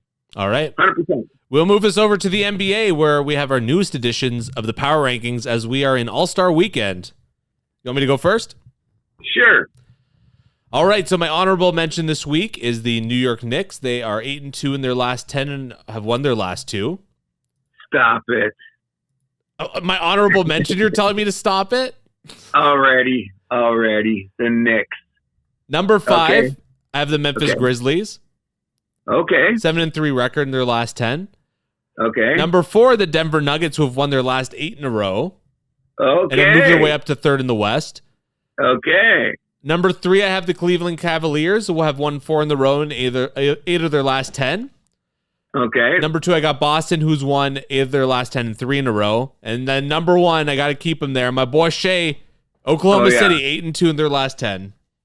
That's a great power ranking, by the way. But I would not make the Knicks as an honorable mention. I'd push them down a little bit farther, but that's okay. Who do you have then? The Lakers? No, I'd have Houston too, even though they're falling rapidly. They're 3-7 their last 10. I cannot put them in there. I know, but I heard Fred Van Fleet's coming back, so I think that'll stable the ship. And the Lakers just lost to Utah the other night, so I don't know when they're going to get their shit together. So my other honorable mention, even above the Knicks, is I still say it's going to be the Milwaukee Bucks with their thing, but are those, because I only have a top 8 anyway. But now when you get down to my bottom 5, we have exactly the same, except we have one difference. I have Denver 5th, Memphis 4th, Cleveland 3rd, Boston 2nd, and Oklahoma City. OKC first. So when we're talking about this, because now it's the All-Star break, did you watch anything in the All-Star thing last night? So I kind of like fast forwarded through, because after the hockey game, I fast forwarded through all the All-Star stuff. So I just saw, I skipped all the bullshit and just watched the skills competition, the 3-pointer and the slam dunk. Yeah, I tried to watch it too, but I didn't really pay attention to who did what. I know Mobley and Donovan Mitchell won the skills competition, didn't they? Yeah. Did you see about Chris Paul and Victor Wembanyama with their strategy that didn't quite pay off? No, it's kind of cool though. I like. So they tried to basically cheat the system because they have there's like 3 spots. It's like from the top of the arc, like kind of like a mid-range 3, and then like a corner 3 where you got to take 3 shots. And if you make one, you move on. But if you miss all 3, you just move on to the next station anyways. So they just tossed up like 3 kind of like whatever shots, like not even trying, because that would like save time. But I think they got disqualified for that. I know, and you see Chris Paul coming down at the end. I did see that because I go, Chris Paul, that guy. That was the most Chris Paul thing I've ever seen. I was just going to say, that guy would do anything to win. Got to give him credit for his ingenuity. But did you see Wemba? He looked like, hey, Dad told me to do it. Yeah. You know what I mean? You look at it that way. It was kind of funny because... Yeah, like Dad let him down. Yeah, but he had a smirk on his face like, I was into this. They give it the old college try. Yeah, exactly. Yeah, I approve of them thinking outside the box, but I mean, I also agree that they should be disqualified for that because you're kind of making a joke out of it in a certain way. Exactly. Yeah. And like you say, the most Chris Paul thing of Chris Paul things. Yes, exactly. I don't even know if I'm going to watch any of the All-Star stuff tonight. I'm going to tape it, but I'm not going to be in a rush to watch it. No, because I got golf, so I'll be... that'll be my thing, but that should be over by then, even if it's on the West Coast. And I think it's competing against like the SNL 50th anniversary show is going to be on at the same time. I think I'll be watching that. Oh, 100%. 100%. You got to take a look at that. Peyton Manning's going to be on there. What's that? Peyton Manning's going to be there tonight. Oh, he has to be on Saturday Night Live? Yeah. Oh, yeah, he has to be there. He's got a signature moment. Oh, of course, that United Way ad. We've talked about that. That's like just an all-time great comedy sketch, in my opinion. Exactly. So and they're gonna bring all of that up. Is it a 3-hour show? I believe so. Interesting. I might even watch it with Mama. We don't watch TV a lot together, but maybe we will. And we should also mention for the 3-point contest. First of all, Buddy Hield absolutely blew the roof off in that opening round, a 31-point round, which I believe is the highest in 3-point round history. Even though they made it so that you can get some more points now, but still, an unreal shot. I think he only missed 5 or 6 balls in the whole thing. But Tyler Hero coming out on top. Didn't have the greatest first round, but 24 points in the last round. That's a pretty good score. Buddy Hield ran out of gas, I think. You think so? Yeah, probably that's what happened. He still had a good second round score, though. He got 23. Yeah, no. And he goes back to my saying, there's another guy that spent a few years in college, and he's having a solid NBA career. Sure. You know what I mean? And he didn't get drafted till what, late in the second round? Buddy Hield?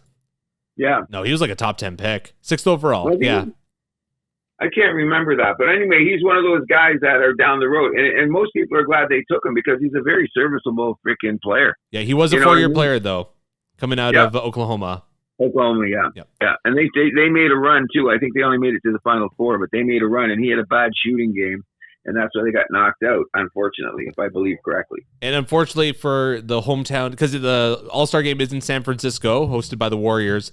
Golden State, first of all, Draymond and Moses Moody, they lost in the final, the skills challenge. And then Buddy Hield, second place in the 3-point contest. Too bad, so sad. Yeah. Did you see any of the Youngster or the Rising Stars challenge? No, I didn't see any of that. No. I felt a little bit bad for Grady Dick. He was having a game, but he had some of his teammates were being a little bit selfish, I would argue. Oh, I did see the highlights there, and he was on a roll. I did watch it for a minute. Then he was hot. I think he only missed 1 shot. He was 6 for 7 or something. And then they didn't give him the ball anymore. No. Yeah. They were feeding him a little bit more at the end, but I mean, by that time they were kind of chasing the game. I'm really liking Graydon Dick in this respect. Last year when we got drafted, I said he was out of Kansas. He's a guy that's got to shoot. And I made jokes about him being a commercial delight in Toronto, which turned out exactly what I said. But that's another story. I also said if the guy bulked up, he's always going to shoot. We haven't seen the best of Graydon Dick yet. And no, absolutely not. But I mean, you can see the promise there. 100%, and he's learning how to play defense. Yeah. Which is even better. Yeah. Okay. He was actually doing well playing defense, I thought, in that Young Stars or the Rising Stars challenge. Yeah, because Draco teaches that. That's a good thing. I think the format of this All-Star game is a little silly, how the winner of the Rising Stars challenge gets to go to the All-Star game, but I digress. Well, I think it's interesting that they throw in a G League team in that Rising Stars challenge, though. I think that's a nice little reward for them. Oh yeah, no. The NBA tries to do it right, and then they go and do the next thing, and you go, oh yeah, okay. But I thought the G League thing was very cool. Very cool. You know what I mean? Because it gives everybody out here an opportunity to say, you know what, if you work hard, play hard, you might get a chance. Do you watch the slam dunk contest? A little bit of it, then I got bored. Really. I felt bad for the guy in the Bulls, Buzelis. He screwed up with that first dunk. If he made that, I think he would have had a pretty decent chance of winning the whole thing, actually. Yeah, but it was kind of goofy. Well, no, it wasn't goofy. I don't know. I thought it was a high degree of difficulty move. The dunk that he made in the second round, I thought was actually really impressive. I thought all of them were pretty impressive. Yeah. You know, anytime you can do that crazy ass shit that you're doing, you go, oh, okay. You know what I mean? Like, you're getting air, gravity's involved, you're swinging the air. I like the guy on San Antonio where he did that switch hands dunk. I thought that was impressive. Yeah, like shit like that. Stephen Castle, yeah. Yeah, he was. He didn't end up winning though, did he? No, he finished second place. To the Orlando guy, right? The G League guy. Yeah, and because he was doing all those. Imagine the G League. He's been practicing all week for these crazy dunks. I mean, first of all, he jumps over a guy poking out of a sunroof in a car. That's insane. Yeah. He didn't land it, but I mean, just the fact that he didn't get injured during that, I would say, is its own version of being impressive, right? 100%. And I like the creativity, and it is entertainment. And he's from the G League. All good. You know what I mean? It was all good. God bless him. Yeah, I would just say it's just a little bit of a shame that the other guys in the dunk contest can't step it up to that level, you know? I think the best idea that I've heard, and I don't like to give him credit for this, but I heard the race baiter say that what they should do is go all over America. And, you go all these parks where these guys don't quite make the NBA because they can't play D or they're not disciplined. But these guys are mad dunkers. So imagine if you found a guy from Houston, a guy from Detroit, a guy from Miami, and you brought him to the All-Star game and they put on a show. Yeah, but the problem with that is this is the NBA All-Star game. You want to show off your NBA All-Stars, which is okay, Mac McClung, what he's doing is cool, but he's not in the NBA. You know what I mean? Okay, that's been the argument against it. Yeah. Because otherwise, what's separating this from, I don't know, the Harlem Globetrotters, right? Well, I think that's the kind of feel it would bring in, which is, okay, you got a point there. You're turning it into a completely different thing. But wouldn't it be cool if they did it maybe they had their own, on Saturday night, they'd have it before, but then what if they outshine the guys that are actually doing it? So let's put that to bed. You know what I'm doing? But in any event, no, I won't be probably watching Daytona and 500 and NBA All-Star Game. And, years ago, I wouldn't miss the All-Star Game. Yeah, I'll watch it, just not live, so I can watch it tomorrow, just fast forward through the commercials. That's the best thing to do, because I wonder how many they're going to score, 170, 190? Well, now it's I think there's a point limit, right? It's first to 40, and then the finals is going to be first to 25. Yeah, something like that. So it should be interesting. And with the young guys there, that's they're going to be motivated, so that should be interesting to watch too. I like how they drafted the team. Yeah. Because that automatically builds in a certain sort of rivalry, which will make it interesting. Yeah, so Team Charles has Jokic, Giannis, Shea, Wembanyama, Pascal Siakam, Sengun, Karl Anthony Towns, and Donovan Mitchell. Team Kenny has your boy Anthony Edwards, Jalen Brunson, Jaren Jackson, Jalen Williams, Darius Garland, Evan Mobley, Cade Cunningham, Tyler Hero. And then Shaq's got LeBron, Curry, Davis, Tatum, Durant, Lillard, Harden, and Brown. Now, how did he get all those guys? That's what I want to know. Because he said he was going to draft an OG team. No kidding. And that's what he did. So, you know what I mean? He reached for a couple of those guys because people wanted the splashier guys like the Anthony Edwards and stuff. And I'm glad Cade Cunningham is there because he should start getting his flowers soon. Sure. He's a great player. But I'll give it a gander, but I'm not it's not on my schedule, so to speak. But I'll probably do like you. I'll be on a tape somewhere and I'll take a look at it in the middle of the afternoon. Sure. So a few more things around the league. So Raptors extended Brandon Ingram, the freshly traded Brandon Ingram, to a 3-year deal worth $120 million. Might not play the rest of the season, but still a good sign that he wants to stick around in TO. Well, that's a great idea. And I'm telling you what, people, I'm a Brandon Ingram fan. Everyone knows it. I keep harping on it. But next year when he's coming down the stretch and Scotty Barnes sets him up in the corner for a couple of those winning shots, because that guy's one of those, he can shoot from anywhere. Yeah. You know, he plays a modicum of defense. It was very good. I'm glad we signed him. However, he's a wing which we desperately needed. What's that? Like a wing player that we desperately needed, yeah. Yes, and it all depends. And like, the question is, what are the Raptors doing? Who cares what they're doing as long as they're competitive? Because we don't want to see getting them blown out against the good teams. Like, look when they played Cleveland the other night. It they were like almost the Washington Generals. It wasn't freaking good at all. But it was a bunch of kids that couldn't keep up with a team that's more organized, more experienced, etc. But I'm thinking that the Raptors' future is a little brighter, quicker than I thought. Yeah, the only thing I would say that they really need to go after is like a really good point guard, because I think Quickly's he's not really the guy in my opinion. I think he's too much of a shooter, like too much of a shoot first guy. I want a guy who's more of that facilitator. The jury's still out on Quickly for me, because I've seen him do a lot of good point guard stuff in Philadelphia, and the only reason he didn't stay is because of Maxey. New York, get that. I mean, New York, yeah, because they had Brunson, right? Whatever the case may be, but in any event, I think he's got the chance. I just think it's the injury bug. And he's not up to, he's game shit, stuff like that. I'm thinking we can get him to start the season. And all five of these guys start the season together with some of the pieces that have learned to play, especially on a defensive level we have on the bench. We could be somewhat competitive. I hope so. Did we mention the milestone of Kevin Durant last week? No, we will mention that right now. So Durant hit 30,000 career points. He's the 8th player in NBA history to do so. Is he a top 10 player of all time? Of course he is. That's what I'm saying. And you know what? I just put a little, off the top of my head, I could be wrong, because if I look at this list, then automatically people are going to yell, I'm missing 2 or 3 obvious players, but somebody's got to be 11, 12 at the 13th, correct? Yes. In no particular order, I'd have Jordan, LeBron, Kobe, Bird, Magic, Kareem, Russell, Oscar Robertson, Shaq, and Durant. Hard to argue with that. I know, but then there's always a big word is, where's Tim Duncan? Is he number 11 or Steph Curry number 11? Oh, we didn't put in Wilt Chamberlain, did we? No. Well, Wilt, he's not in many people's top 10s, I don't think, anymore. No offense to the guy.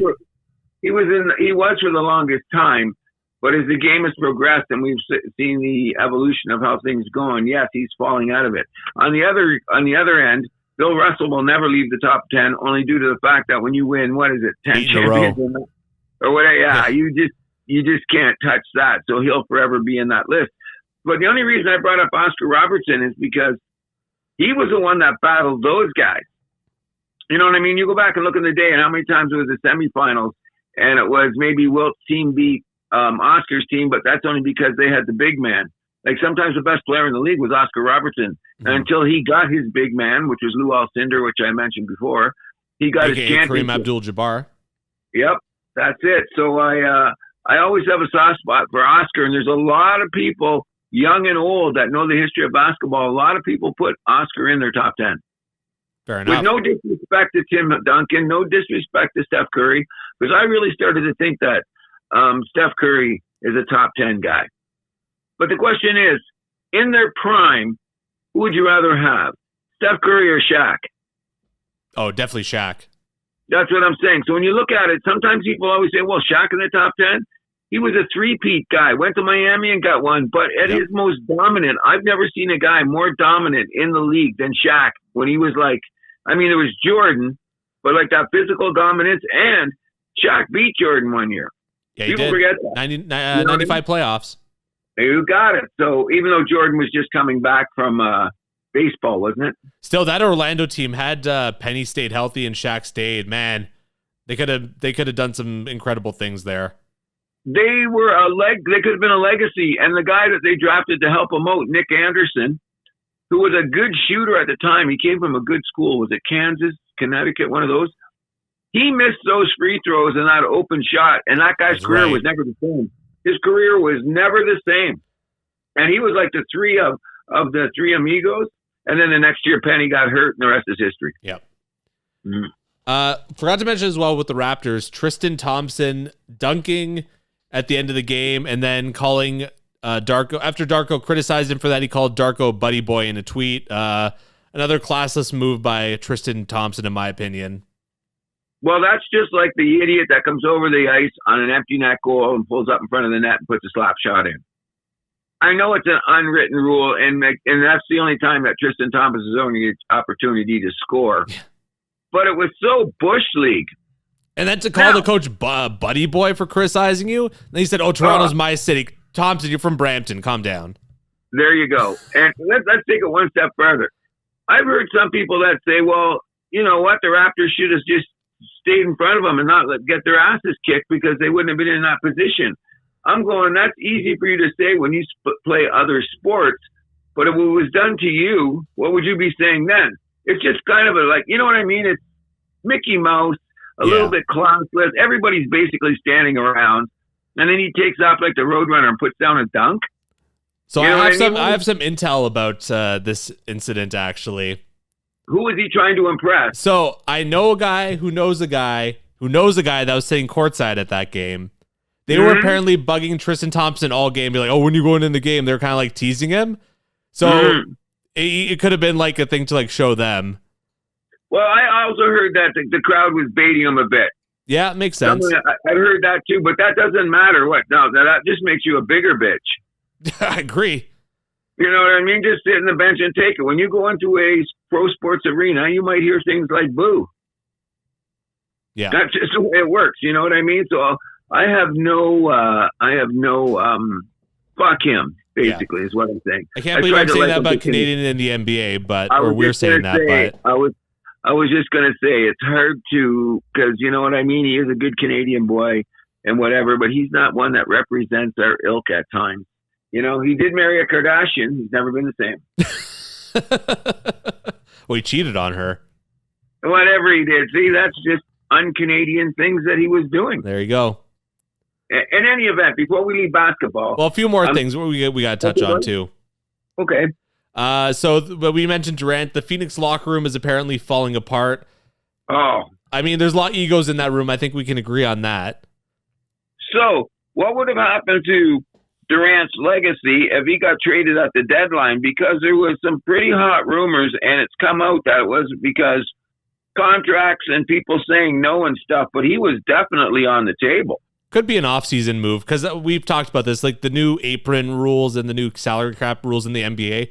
It has made it a lot harder for teams to make moves in season, especially with these big contracts. And word around the campfires, he said no to Golden State. I mean, did you think he was going to go back there? No, definitely not. You know what I mean? Draymond might punch someone else in the face. Actually, you're 100% right. So here we go. Draymond made just a horrible comment about the game of basketball this week. Oh my God. I don't get what he's doing there, calling the NBA boring. Like, aren't you trying to try out for like a broadcasting job after you're done? Like, you're hurting your own chances, basically. You're hurting your own wallet. Well, you know what it is? He's trying to be controversial so he'll get the attention because of his It's podcast. So forced, though. Yeah, I know. It just sounded weird, but we're all saying that. But it's especially interesting for him to say, like when you're saying is that when the ratings are down. Yeah. You know, so you're saying the game's boring. You're just, justifying why the fans aren't watching your game? Yeah, exactly. You're not making yourself any more likable. Be like, oh, yeah, he's got a point. It's like, no, buddy, shut up. You're part of the problem. Exactly. And you know he's going to get a TV gig because he's supposed to really know basketball, but his personality, I'd have to meet him in person. I was talking about that. Not hating on anyone because I don't know them personally. It might be some of the things that they do or the teams they play for, etc. Yeah. Because you hear good things about Draymond, but what do we see good from this guy besides nothing? Just saying. I mean, his play is very much slowed down in the court. Exactly. In his prime, he was great. He was sneaky good, dirty as could be. Sure. A descendant of the Chris Paul kind of win attitude at any way possible. However, Chris Paul didn't have that extra bullshit that. Yeah, Chris Paul didn't kick guys in the nuts. Excuse me. Yeah, but he'd grab them by the balls. Oh fuck! You ever see those plays back in the day? No. Where a guy lurked over behind the play when the ref wasn't looking to go over, and he just pinched the guy in the nuts, and the guy would go down. The Clippers or Charlotte or the Hornets? I think he just started doing it in the Charlotte, but he also did it. Did he play for the Clippers? He did it a couple times. It was a classic time in the playoffs. He got away with it. Oh boy, that's Chris Paul. Yeah, that's Chris Paul. Love him or hate him. What I mean? Hall of Famer. Oh, 100%. Can't not go in. Exactly. You want to mention fraudulent teams that made trades at the deadline? Yeah, there's a whole bunch of them. First of all, Jimmy Butler going to Golden State. That's nice, dear. Golden State's going frickin' nowhere. What else is there? Not even the play-in? They're going to struggle to make the play-in. Well, hold on, though, because Sacramento got worse. Phoenix is falling apart. Their spot's open. Well, if they get in by default, I know what you're saying, but when you're actually looking at them as a team, like, come on. The only redeeming factor for them is the fact that they've got the easiest schedule on paper for the rest of the season. Oh, interesting. And they got a lot of home games. Yes. It's worked out that way. So that could get them in the back door. You know what I'm saying? But Dallas is going to be fine. It's the teams that, like, is Minnesota going to stay there? My boy, Anthony Edwards, some days it's hard to defend him. And then the next day, the guy shoots 40. Well, okay, Minnesota, I don't know if they're going to be in the top 6, but they'll at least be in the play-in. Okay, so they'll be the front team on the play-in. But right behind them is Phoenix, and right behind them is San Antonio. And I think that if De'Aaron Fox gets acclimatized with Wemba, they could be the ones that could come in. They could beat Golden State because Golden State's got nobody big, and all the teams that got bigs in the middle are winning. Another thing is the teams with the best defensive efficiency, like if you look at the top 10 teams in defensive efficiency in the NBA, which includes Oklahoma City, I think they're number 1. Memphis is up there. Boston is up there. Cleveland is up there. The New York Knicks are nowhere to be found. That's why I can't give them credible. They do a bunch of shooting, but this is a Thibodeau team. They can't even play defense, so I can't see it. So what I'm saying is that these teams at the bottom, that none of these teams play defense, what are they going to do? Who's going to play the best defense going in there? My bet is Sacramento's going to stay where they are because they could play Sacramento. San Antonio could play a little bit of defense back in the day. And I think that they're going to make the step up because, like you're saying, you think Sacramento is going to be one of the teams that follow the play-in? Probably. That should be interesting because that means, look, like you were saying, Phoenix is out of it right now. But I think, come on, they got enough talent that they should be able to come down the stretch and get in. But I say they're all fraudulent because they made the trade.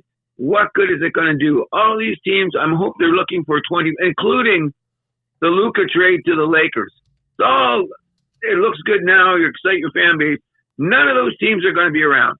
I'm telling you right now, because if you just look at the way at the what you do on defense and a modicum of scoring, like the Lakers are up there in scoring, but what if you're not a top 10 team playing defense in the NBA going into the playoffs? The odds of you going anywhere are slim to none, and history has proven it. And it's just saying it this year by the teams that are up there, like Denver. Like, I was mentioning them, like Denver, they're no, and the way they play, because they're not a team that's shooting 1,000 threes either. They're a team that's scoring inside when it's going there. So I told you a couple of weeks ago that percentage about playing Chicago, and they're scoring 1 million threes in one game. But if Denver played the same percentages in that game that they do for the rest of the year, they're going to play about 600 ball. That was about 2 or 3 weeks ago. We mentioned it. Oh, by the way, what's their record since then? 8-0. Okay.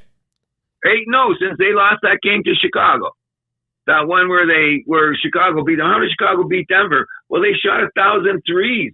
What was it? Chicago shot 30% better than they normally do from the 3-point line and won the game. How many times is that going to happen to you in a season? It happens to everybody in a season.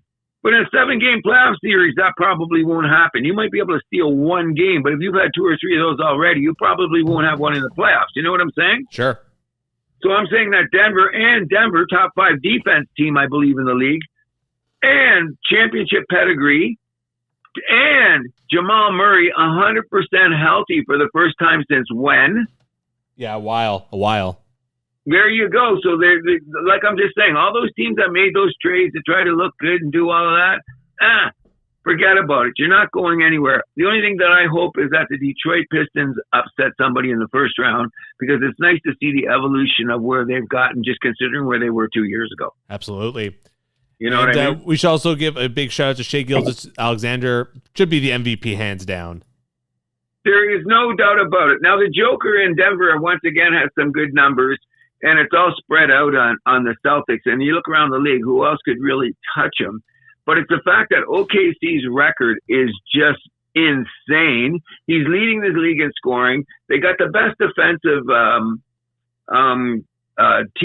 percentage in the league, and he's leading that team. And sometimes he could score more.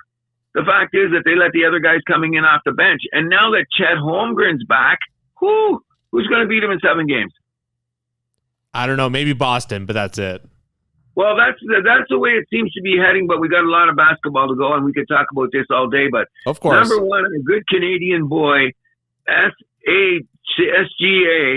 MVP all the way. Can't wait till he wins it. Oh, for sure. We're rooting for him. We love our Canadians here. That's right. Damn right. Hamilton boy, right? Yes, he is. There you go. We're cheering for you, buddy. I hope he makes it to the final. I hope so, too. I love the way he plays. Just the way he plays. He's just one of one. Anything else for basketball? No, we're good with that. Good. I'm just I'm interested to see, now they're going to be on a home stretch. I'm interested to see what's going to happen in the next 10 games, because I think it's going to give us a lot to talk about. For sure. Looking forward to that. So we'll move it on to the big ones here. You were poo-pooing on it before we came in, but it is now Four Nations face-off time. We are right in the messy middle of this. But before we discuss that, we got to mention that Hockey Canada is hiring a full-time management rather, for the program of excellence following disappointing exits from the World Juniors. And not only that, didn't they have their nose in this? Or Hockey, they're going to have Hockey Canada decided the team, yeah. Okay, and they're going to decide the Olympic team next year, right? For sure. That already makes me nervous, because as you can see by the Four Nations Cup, there's something Four Nations face-off. The Four Nations face-off. And they do have a cup. Remember I said what they're going to end up getting? You've seen the cup, haven't you? Yeah, it's a nice-looking trophy. It's a very nice-looking trophy. So that's two things I gotta step back. I told you there was going to be hardware. There wasn't not going to be. Well, there had to be something. And it is a pretty good trophy, I must admit. But what has really surprised me is which I was the one that was being most negative about it, is the quality of the games have exceeded what I expected. And that's all that matters. Right. You know what I'm saying? And it's turned out to be kind of a weird tournament in so many ways. But continue. Yeah, so the NHL also announced a World Cup of Hockey for February 2028. Yeah. If it were up to me, I would have it as a 12-team tournament just to get teams like Germany and Switzerland in there as well. And they also said it would be open to Europe hosting it, which would be very interesting. I bet you the Europeans would really support it, but I wonder which country would be in, or it'd have to be like a co-country where you wouldn't have to have a lot of traveling. Because that's the thing about these players now. They say it's all about the traveling. And that's why they have these long road trips, so they can get them over and done. So if they're going to have it in Europe, I guess it wouldn't be that bad, because if you have to fly from, say, Montreal to Chicago, that would be half of Europe, wouldn't it? Yeah, basically.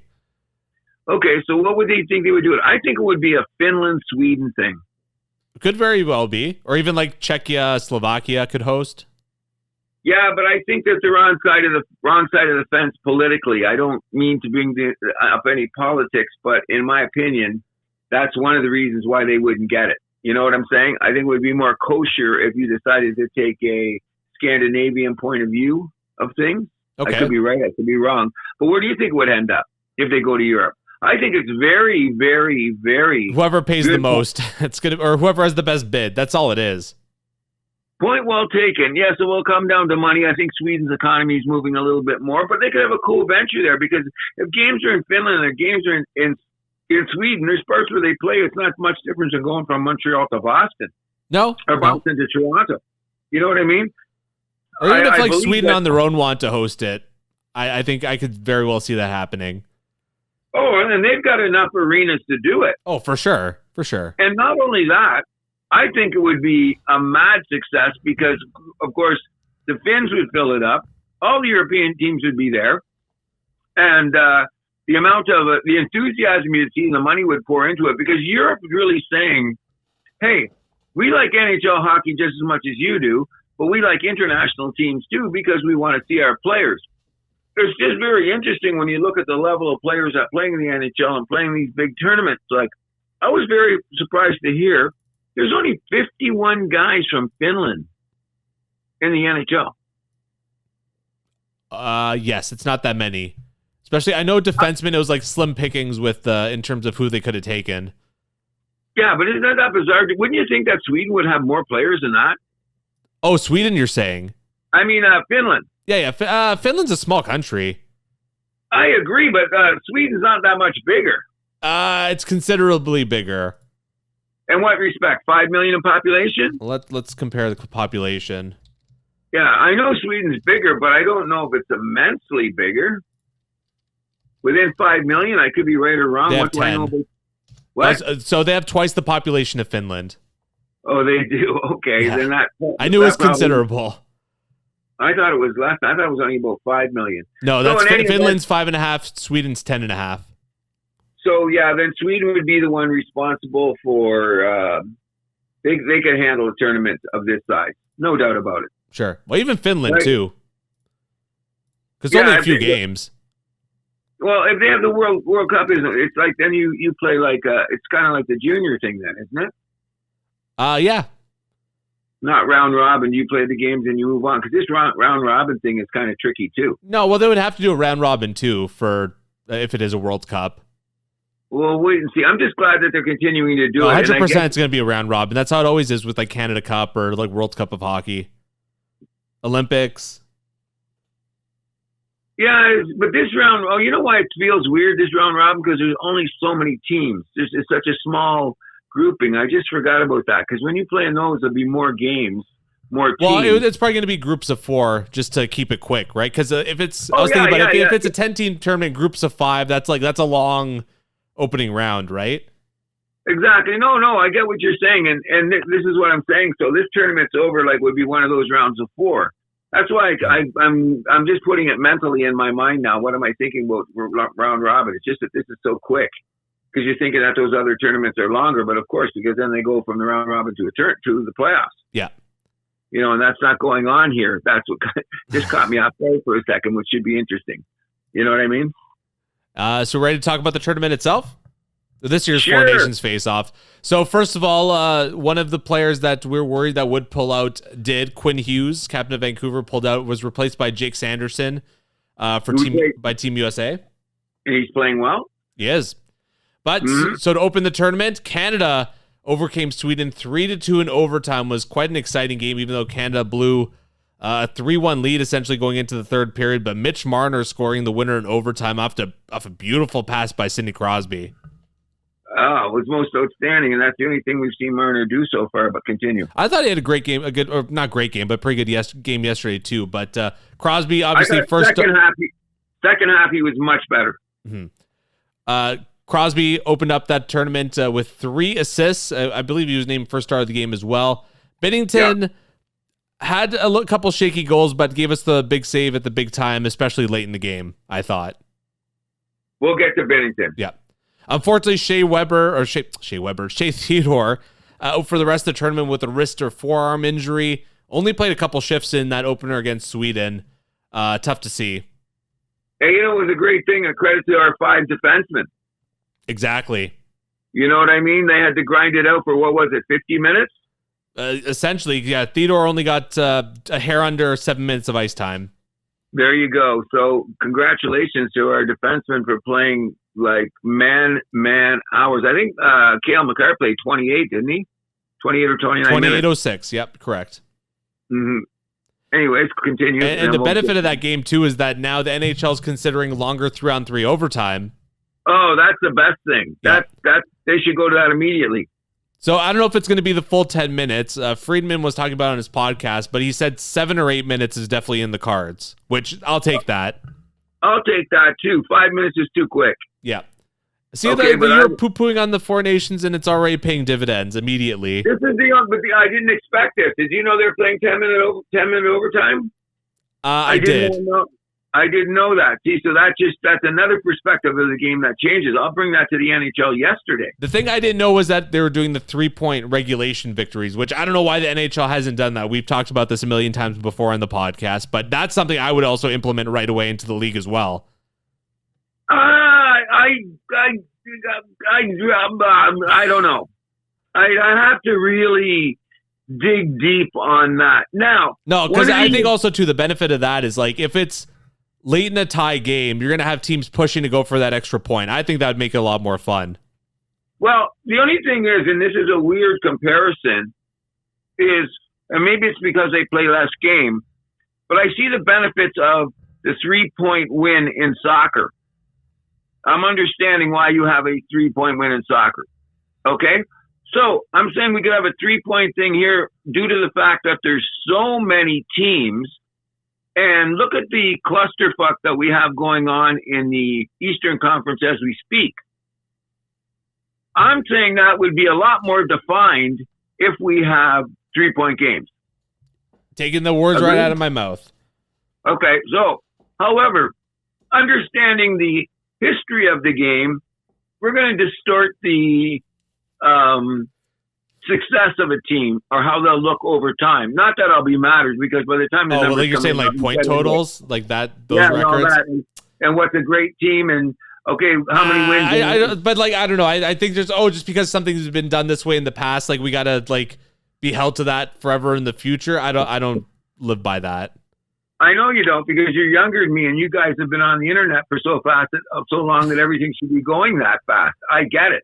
I'm old. I don't move that fast. You know what I mean? I don't even know how to get the barcode off the TV to get my Paramount going. I had to get my granddaughter to do it. What's going on with this screen? Papa, give me your phone. Boom, boom, it went on. I go, what'd you do? Black magic. What I mean? Yeah, you know what I mean? I was like, I'm still not sure what the hell she did, but I mean, and you know what? She got my my iPad working. There you finally, go. After all of this time. Oh my God. Yes, you'll see it in action, but I don't want to play with it because if I put in the code or something, it might do what it does the same. But I can just use it for everything. I can write on it, record on it. I just got to put what social media I want on it, and I'm going. I don't know if I want any on it. Fair enough. Let's get back to Four Nations. So, yeah. Anyways, following that the next day, we got off topic is to discuss whether or not that 3-point thing is really viable in the NHL. And it's good, bad, and ugly. And maybe before the season starts next year, we'll have a serious debate about it. Maybe. We'll keep that in the cards. So the night after Canada beat Sweden, the USA crushed Finland 6-1, despite Finland opening up the scoring in the first period. Pretty decently early in the first period, but then the USA stormed back and exploded for 4 goals in the third period, scoring 2 goals in the first 30 seconds of that period, I should add. Okay, so that was Soros. He was a bum. He was a sieve. Okay? One goal was good. The other one was bad. So let's look at it this way. And then what happened to the very next game when Sweden played Finland? What happened? He got injured. Okay, so Buddy came in. And what was the final score of the game? 4-3 in overtime. Thank God. That did Canada very well, don't you think? 100%, because Sweden just dropped another couple points. There you go. Okay, so what I'm getting at is now let's get to the minutia of this tournament.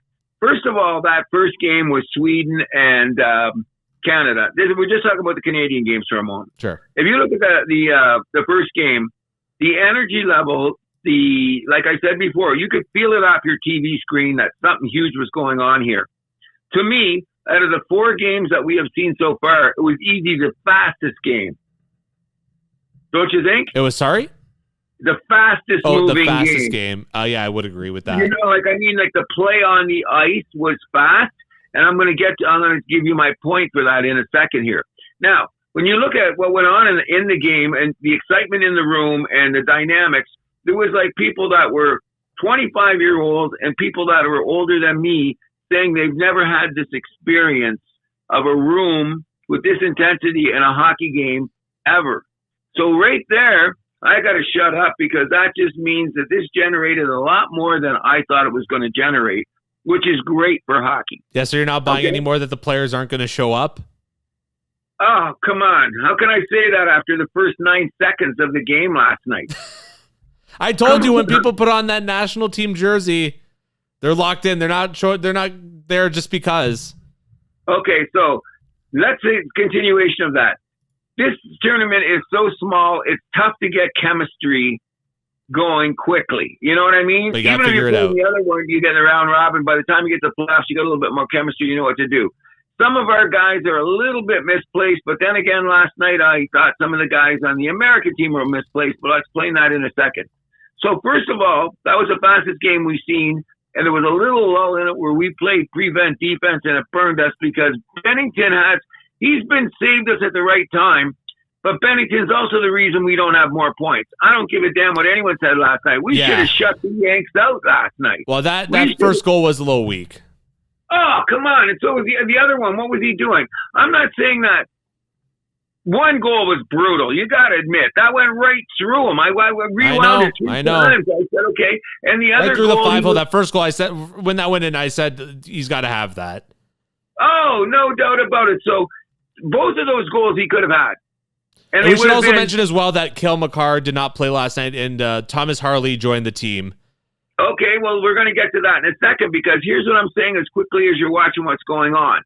Canada was going at such a speed the other night that what surprised me is the Canadian team is really faster than the American team. Yes. And going into the tournament, I was wondering about the speed factor. I thought that, you know what I'm saying? Which team really would be faster, right? But it's obviously what happened last night. It took away from 2 players. I'm going to tell you why, and you're going to tell me I might be weird, but this is my assessment. What took away from 2 players? 2 players on both sides could not play their game because of this. The Yanks decided to play almost like Finland, where they played that cross ice thing, so you could put nothing up the middle. Nothing up the middle, okay? Yeah. So two guys we didn't see as much as we should to on both teams that affected their game. One, McKinnon, because they wouldn't let McKinnon take one skate past the blue line. They had that blockage. You know what I mean? Yeah, he was a little quiet last night. Yeah, but when you look how they played, though, they just put those 2 guys right across. Like it's almost like he's got to go around like those. Okay? However, it affected the guy on the other team, which was Austin Matthews, because sometimes he had to play that position, and that's not his game. So that took away a little bit from his ability, because notice he was like only seeing him in spurts. Yeah. Because obviously they were playing some kind of system to slow the Canadians down. And it was very effective to this point. We didn't shoot the fucking puck enough. Like, we broke that down a number of times, and what do? McDavid passed 2 or 3 times when he shouldn't have. Marner passed 2 or 3 times when he shouldn't have done it. Who else? Crosby made a couple of passes that he thought somebody was going to be there. They weren't there. Reinhart, a goal scorer, passed the puck 2 times when he had shots. That's my issue with it. So what we didn't adjust to is we have the speed, we'd break it down, but everybody's looking for everybody else. Fuck that, because when the Americans had their classic Canadian overpassing. You got it. And what did the Yanks do every time they went over the blue line? Oh, we talked about that. They're a team built of goal scorers. Like, the only guy you can argue is a natural playmaker on that team is Jack Hughes. Okay, maybe Larkin, but even then he scored last night. Okay, yeah, and the goal that shouldn't have went in. Okay, so well, that was off a rush though. A bit, so he should. That was the one. Like, goal. I don't blame Crosby, but it was a giveaway that he had in the offensive zone that led to that. Because he overpassed.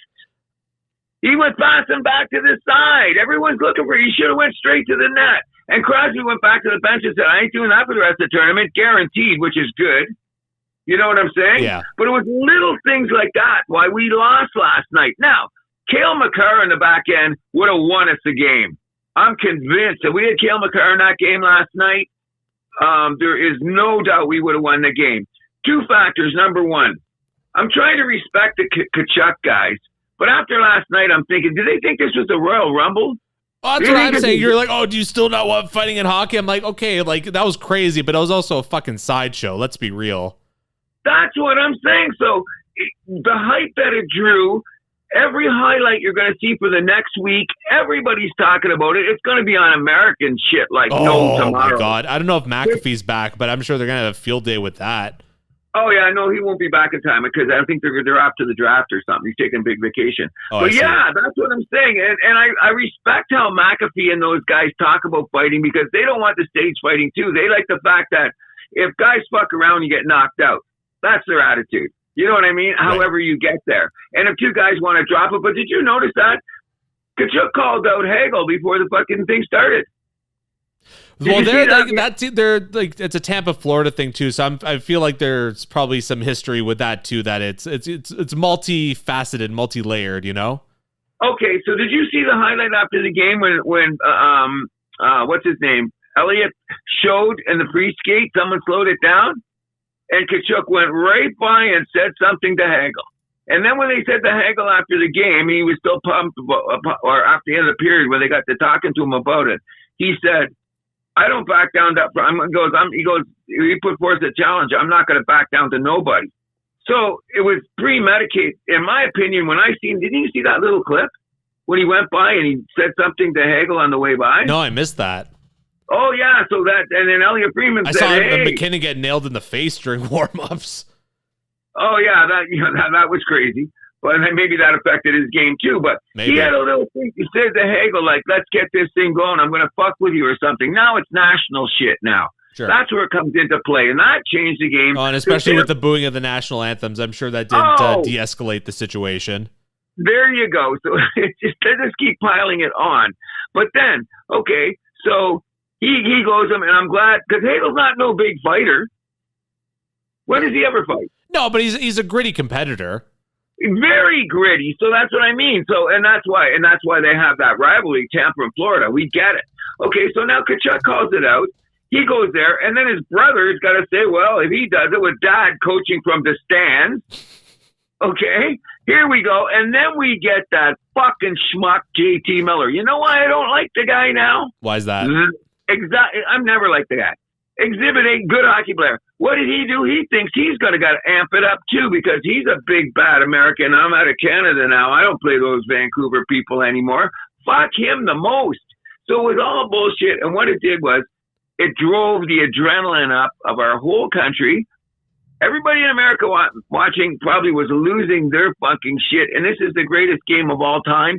And they didn't realize till the middle of the second period that the only thing happening in this game was the Yanks were just trying not let the Canadians skate. So how great? Oh, they did a great job clogging the neutral zone. That's what I'm talking about. And then that's all they did. And you know what? The Swedes, what did they do? No, man, we're going to go mano to mano, skating to skating. Okay? Because they said, okay, that's your strength. See, so I'm saying we had Cale Makar, and we shot the fucking puck. Look at how much we had possession of the puck, and at the end of the game, look at the shots. Just about even. Yeah, 26-23. For the Canadians, right? Yeah, we outshot them by 3. And you would have thought they outshot them by how much? I don't know. Okay, so who do you think who had more chances in the game? Not us. Oh, come on. We had more. You know what? So? No. Oh, in this event. I guess, but Hellebuck is a hell of a goalie, though. Ah, fuck him. He didn't have we didn't shoot enough at the guy. And then when he made some big saves. Come on, give him credit.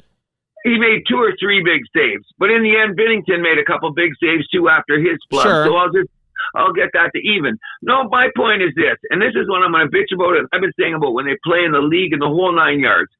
Shoot the fucking puck. How many times McDavid, of all people, he had 2. He didn't shoot twice. We've been through this. We talked about shooting the puck already. Let's not retread on that. So I looked up Hagel's fight history. How many fights do you think he's had in his career in the NHL? 4. Oh, over. 14? You got it. It was one or the other. 4 or 14, no in between? No. Okay. Maybe 4 or 14. It was no in between. No. That's why I said one or the other. I should have said 14 first. But I knew as soon as you looked it up, I was going to say it's got to be one or the other. But before we let that go, no, I'm not going to stop because if you even think that Canada, the Americans were that much, did you really think they were that much better than us last night? The only thing I thought they did a better job establishing their game plan. Because what they did was they came out, were so physical, and then they started running guys, and the refs weren't going to call all of attention. And who did we have? Because that's the difference in the team. We didn't bring along a lot of girth guys. They brought up a bunch of fucking girth guys, so it took us about to the middle of the second period to get loose because we were looking around us. They were taking runs at Crosby. Come on. Yeah, and McDavid. You know McAvoy went after McDavid a couple times. Exactly. That's what I'm saying. So these guys were there, so it took us about 30 minutes to shake off that fucking, okay, we're done with the Yanks being fucking WWF. Let's get back to playing our game. And then the pressure... I'll also say that the beginning of this game is the craziest opening to hockey and is such a recency bias because people forget that Vancouver-Calgary game from 2014. Oh, yeah. Which happened on my birthday. I didn't even realize until looking it up last night. Oh, wow. What was that? That was 10 minutes of nonsense or more, wasn't it? Oh, well, it took them 10 minutes to drop the puck because everyone knew what was going to happen. Exactly. Yeah, it was about 10 minutes to drop the puck, of course. But at that time, we knew that. We knew that. That's the difference. This is an international game. Fair enough. I'll also say I was caught off guard by the fighting. I'm so used to international hockey. Fighting, is not allowed. So I'm like, oh, what? They're not getting kicked out for this? That's why I said I've lost some respect for the Kachucks. And that their old man, they flashed him in the crowd. He was acting like he was fucking the manager. Get out there, boys. Give him the body slam. You know what I mean? I was thinking that too. Like, what other parent would be like super happy when their kid is going to be like getting into fights and not worried, right? Mom didn't look the same. Mom didn't look like she was all happy. Well, dad and sister looked pretty psyched. Oh yeah, the other one, yeah. Well, that's a brother. That's Mom was the only one that looked normal to me in that situation. But in any event, here's my point. And then you take that. So let's analyze the game. This is just from my point of view, and I'll argue with anybody on there. O-Dog, Elliott, the whole 9 yards. It took about 30 minutes to shake that shit up, right? I mean, we both scored, but we got in the second period. We got this weird thing, and then all of a sudden, we started moving, but the Yanks scored that fucked up goal. Once they scored that goal, and I've got the game on tape, and I'm going to look at it again for sure, the puck was moving way more towards Hellebuck than it was to Bennington. And I'll take it to the bank that all these guys that have so much respect for each other were looking for each other. And we should have brought a couple other guys, which we should learn by the next Olympics. Because the next thing I'm going to say is, should Marchand be on this team now, bro? I think so. Oh, come on. You know what the only smart thing we did with this here is that Cooper just had to do it because it was getting chemistry.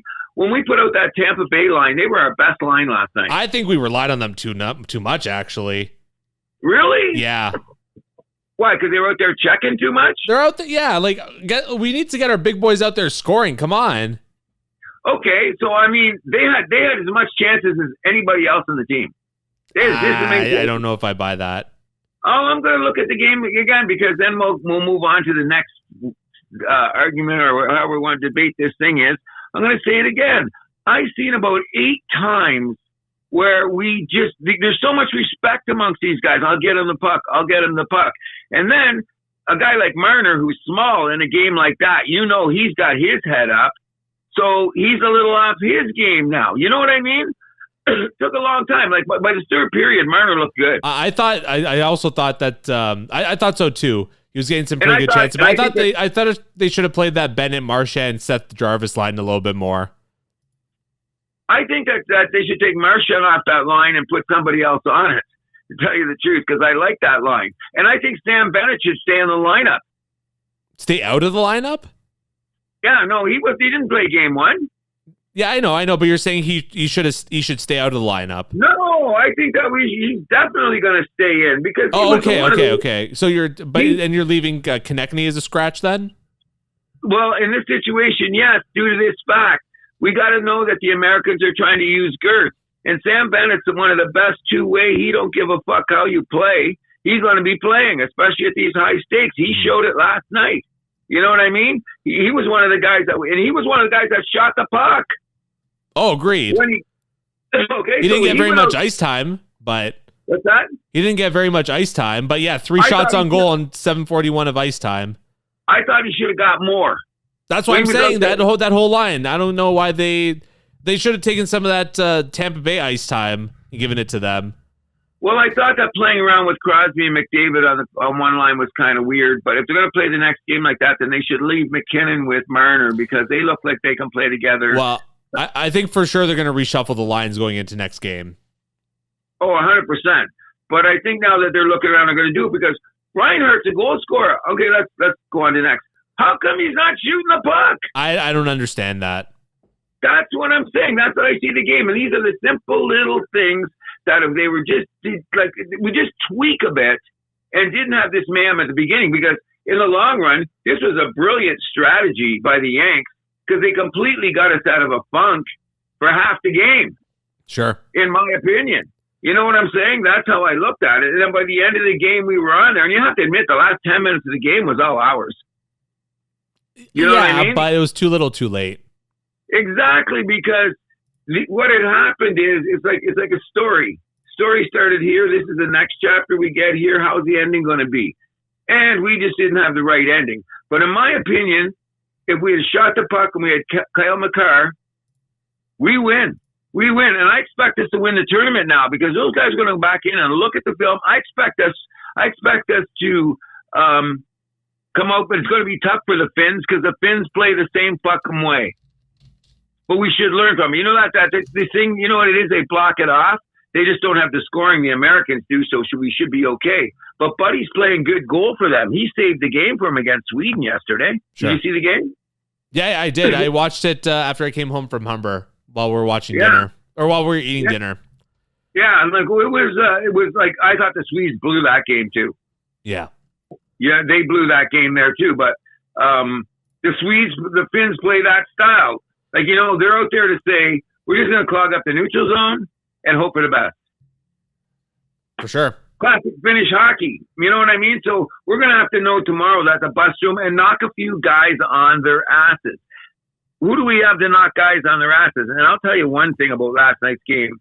One of the best players on our team, and God bless him because we all love him so much. How good was Doughty last night? Oh, fantastic. How good was Doughty? You know what I mean? Like, arguably our best defenseman. Easily our best defenseman, and he was maybe one of our best players. Well, he's the best defenseman. That'd be our best player. The smarts with which he played with, where he moved to puck to at the time, I think he should have been even on the power play a little bit more. He was the only plus player for Canada last night. Was Doughty? Yep. Oh, he played great last night. You know what I mean? And a guy like him is going to be in the dressing room, and he's going to be saying, hey, man, Doughty sent guys away, and then they passed it. Yep.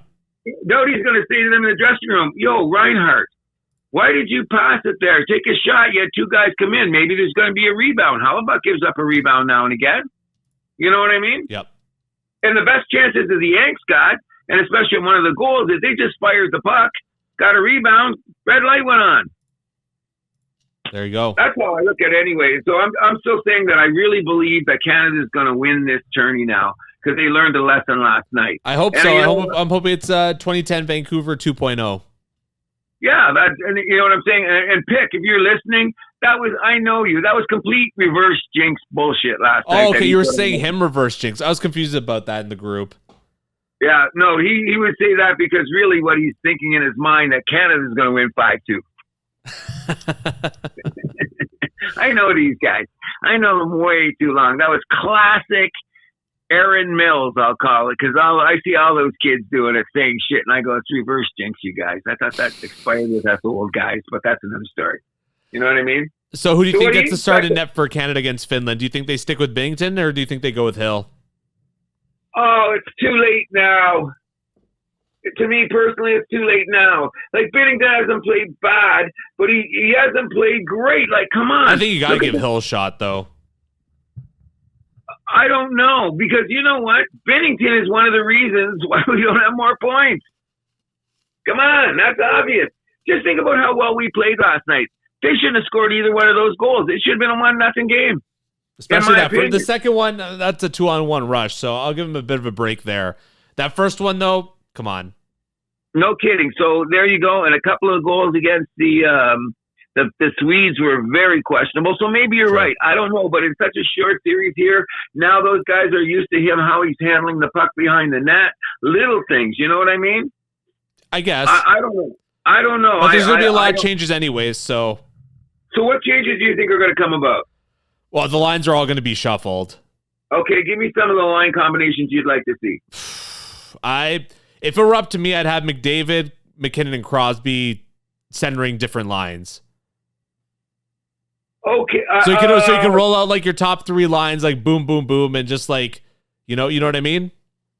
Okay, I'd do that. So then automatically, I would move Seth Jarvis up on the line with McDavid.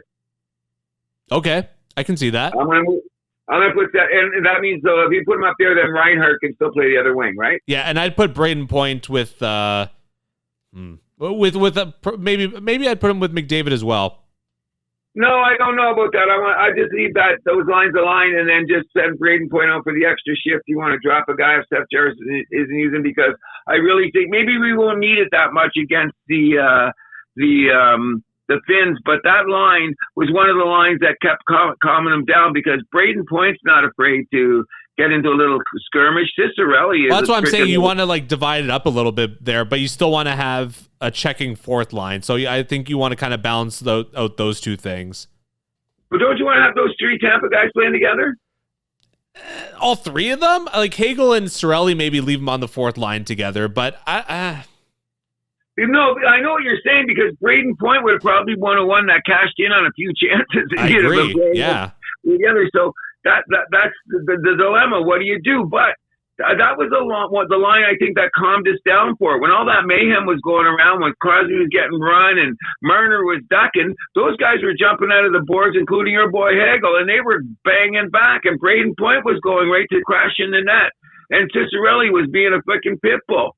They brought the momentum back to the team, I thought, because we weren't getting pushed around, but we were looking over our shoulders. You know what I mean? Yeah, absolutely. And then they took shots at some of our biggest guys. You know what I mean? And that's when I said, and where are we going to adjust to that? And I think that was a smart move on Cooper's part, because those 3 guys know each other better.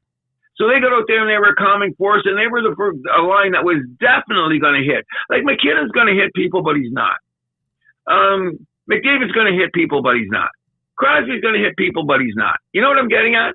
Yeah. Reinhardt's going to hit people, but he's not. Kachuk's going to hit everything. JT Miller's a fucking bitch. A couple of those forwards are going to go there. McAvoy and the other dude, they're going to try to hit everything they can see just to slow him down, and that's what they did last night. You know what I mean? In my opinion. You know, and the proof is in the pudding what to see, especially when we got Finland to play tomorrow.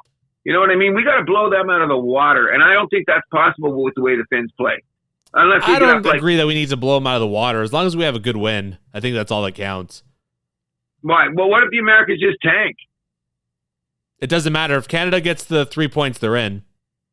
Okay, so we better win in regulation time. Yeah, I agree there. I don't think the Americans are going to tank it there, though, either. I don't know. Maybe they would like part 2 in Boston, because everybody would want that. The ESPN and everybody. If you see some phantom calls in the Canada game tomorrow night, I'm just saying. But you know what I mean? ESPN's got look what's on the front of sports all over, with the All-Star game being here. No football. All the shows in the States, everyone you can think of, what do they let off with? What do you think? In Oklahoma, what do you think they let off? They're leading off with hockey? Oh, the 1,000,000,000%. Only because of the 3 scraps. I guess, fair enough. Oh, come on, stop it. Guarantee, like in Oklahoma on ESPN, they're going to open it with the guy. I guess, fair enough, but when I just kind of like revert to like thinking like, oh, Americans, niche sport hockey, you know? Like that's where my brain just goes to automatically. And what does America like a lot of? Violence. Yeah. Okay, well, so now people.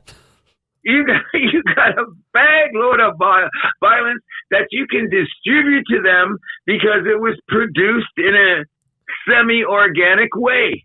Because I don't want to say it was completely organic, because I know Kachuk fucking started caught shit and Hagel took the bait. Sometimes I wish Hagel didn't take the bait now. You know what I mean? I'm on the fence about that. Because didn't you see that skate by? No, I told you I didn't see it. I missed that. Okay, go look for it, or Elliot Freeman's going to bring it up, but someone brought it up when they slowed the tape down. Kachuk definitely said something to Hagel, and Hagel turned his head. So he didn't say, how's your mama? You know what I mean? So this is like I'm saying, neither one of us is about stage fighting. What was that? Yeah, I agree. Fuck the game up.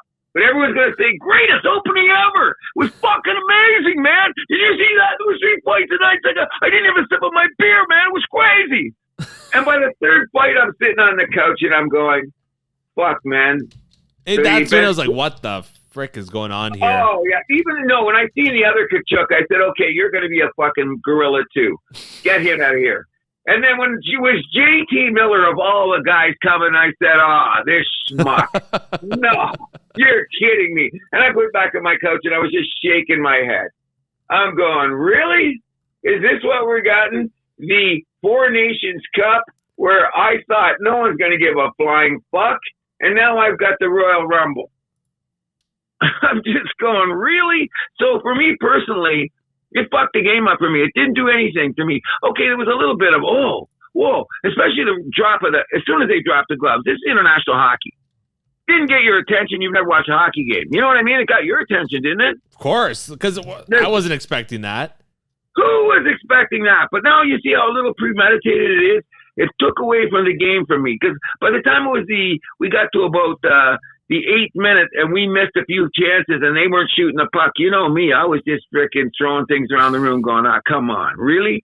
And then I'm processing the game, and then you rewind it a bit. I'm going to look at it again today because I got it on the tape, but I'll look on it. It'll be on Sportsnet every second. I'll just let it run all day on one of the channels in a loop just to say, yeah, Cruz, you're right.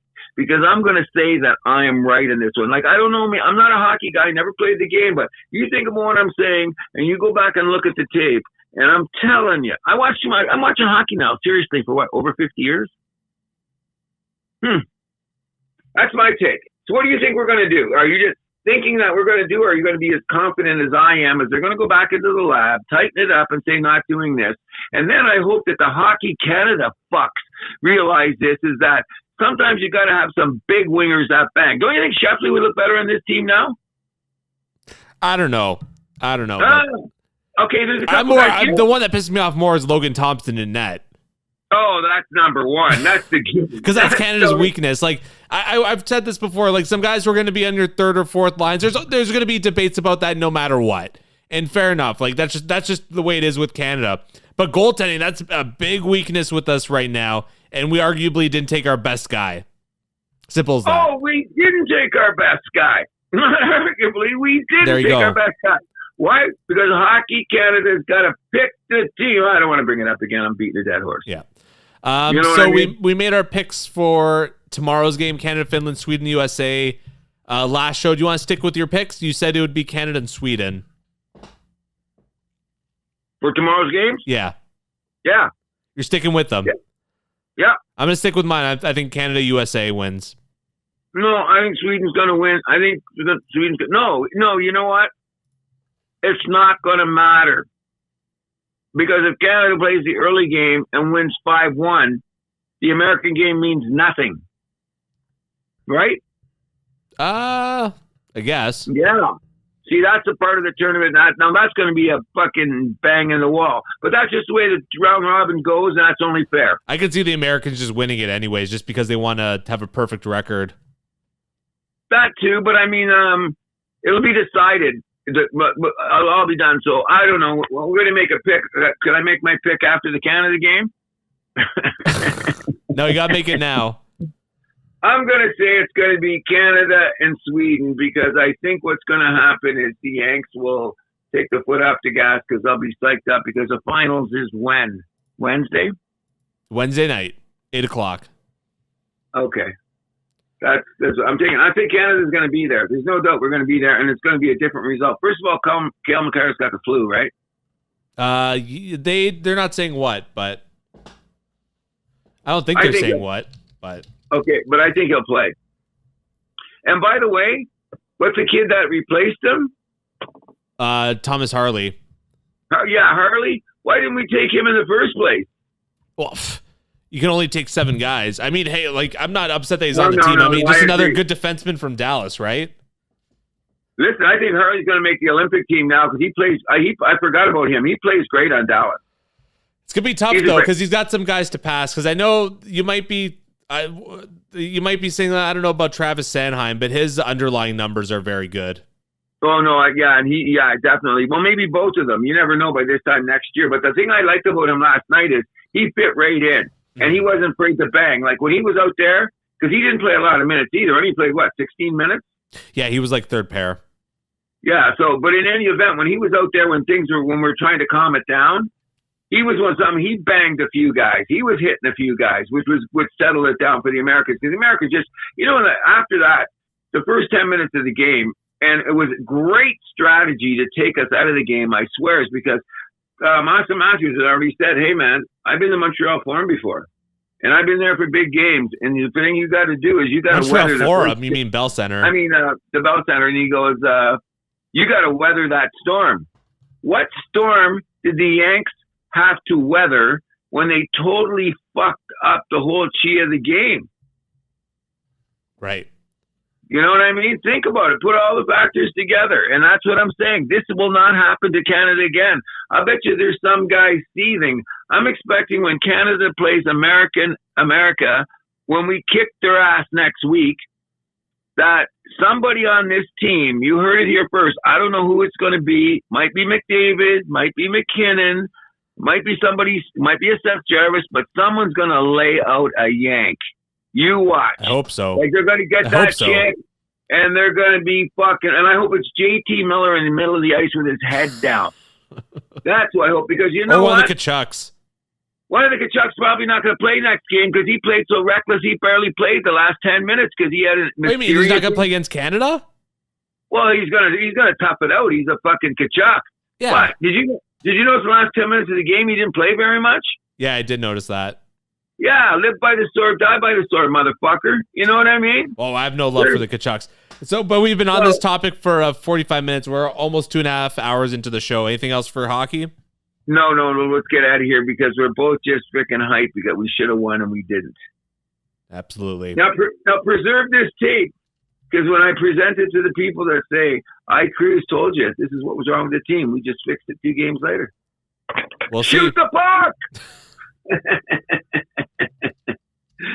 Which gets us to something else that I can freaking go, to. Are we going to do our Super Bowl review now? Of course. Okay, then. Now, if I remember correctly, and I don't mean to freaking be sticking my chest out or saying anything stupid, but I do remember last week, if I am correct, that you said, okay, Cruz, make your pick. And I said, Philly by 10.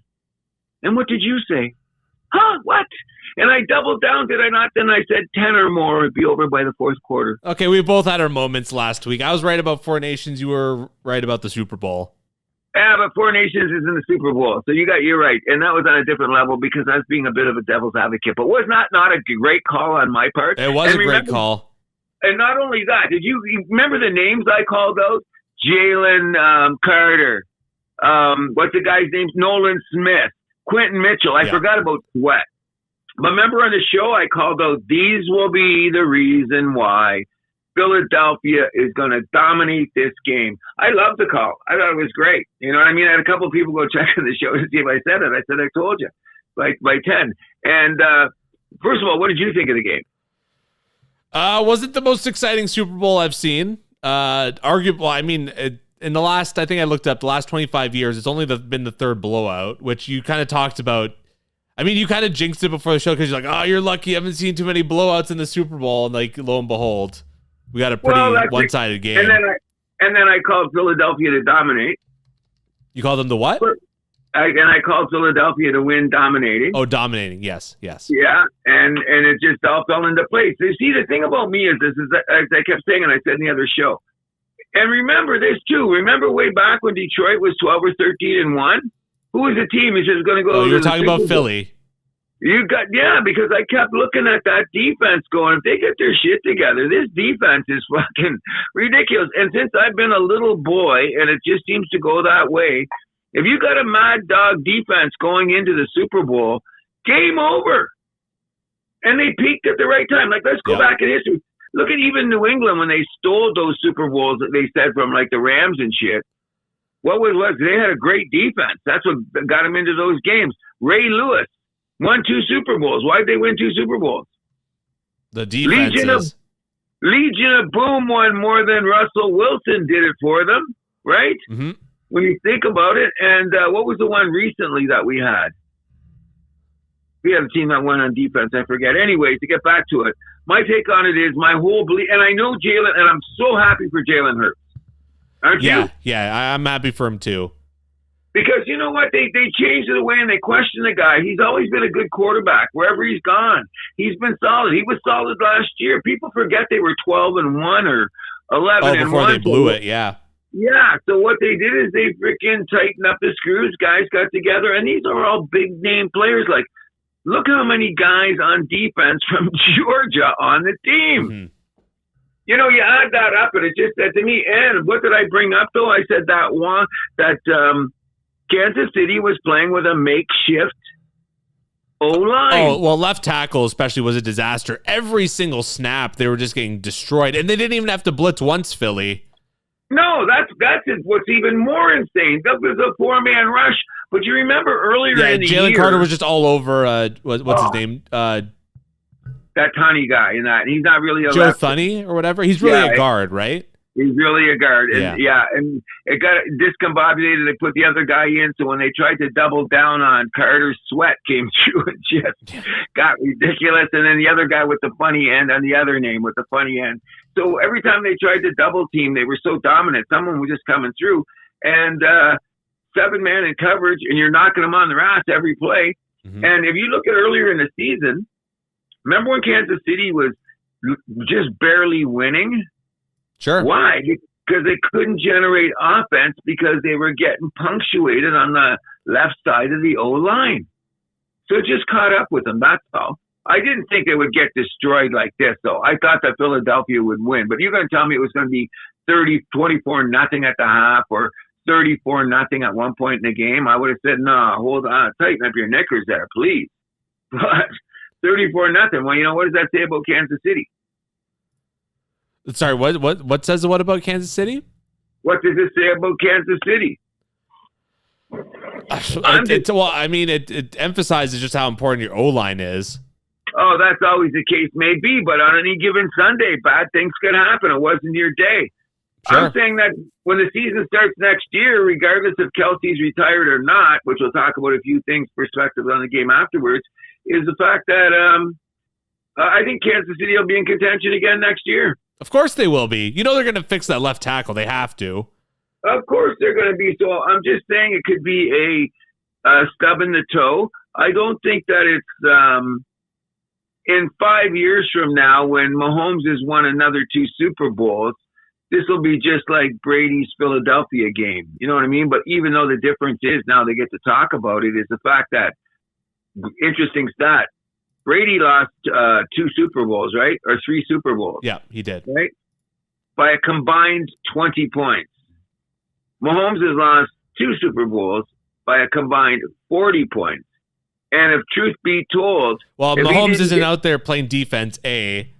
And I will say this in his defense. I don't think Brady ever had to worry about his O-line breaking down on him.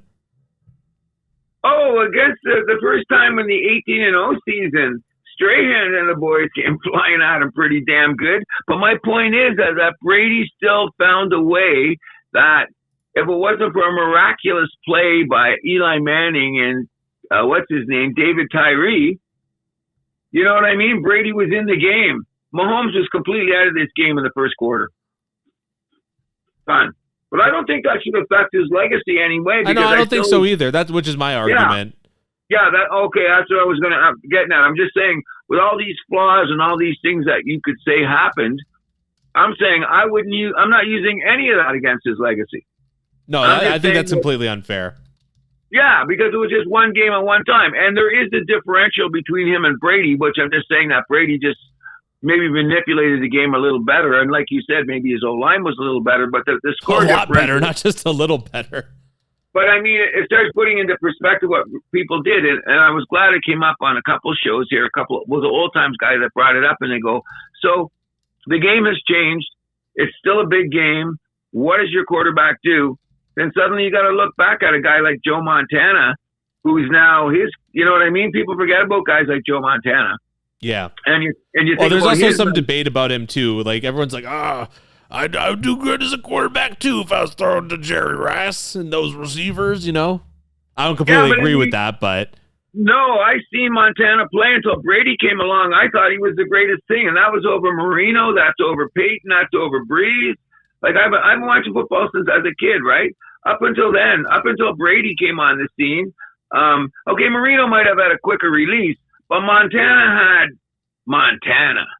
You know what I mean? And another thing is, San Francisco kicked them to the curb because they had Steve Young, and the Raiders kicked Marcus Allen to the curb because they said, we don't want to pay you anymore. And Marcus Allen and Montana dragged Kansas City's ass to the AFC Conference Championship game. Yeah, that's right. That's right. People forget about that. So, you know what I mean? They lost to Buffalo, right? What's that? They would have lost to Buffalo. Yeah, I think that's what it was. Yeah, something like that.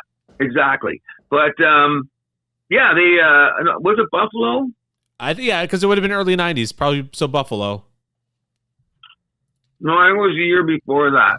It was, let me look this up. I'm pretty sure it was to Buffalo. Yeah, they lost the AFC Championship to Buffalo, 93. It was a low score, right? 1913? They lost 30-13. Oh, 30-13. Yeah, that's when Joe Montana ran into a beast defense like that. That's when they had Marcus Allen on that team. I didn't even know he played for the Chiefs. Yeah, Marcus. Did you look? Marcus Allen was on the team. Yeah, because you think Marcus Allen, you think Raiders, right? That's one of the things that put Marcus Allen over the top to be a guaranteed Hall of Famer. Because Al Davis fucked with him for 2 years with Bo Jackson. Yes. And Bo Jackson said, I've never had a guy like this. He was a star before I got here, and this guy starts blocking for me. You know what I mean? And Marcus Allen was always a guy I loved in the dressing room. So when you think about it, Al Davis took about two and a half years production away from Marcus Allen. Wow.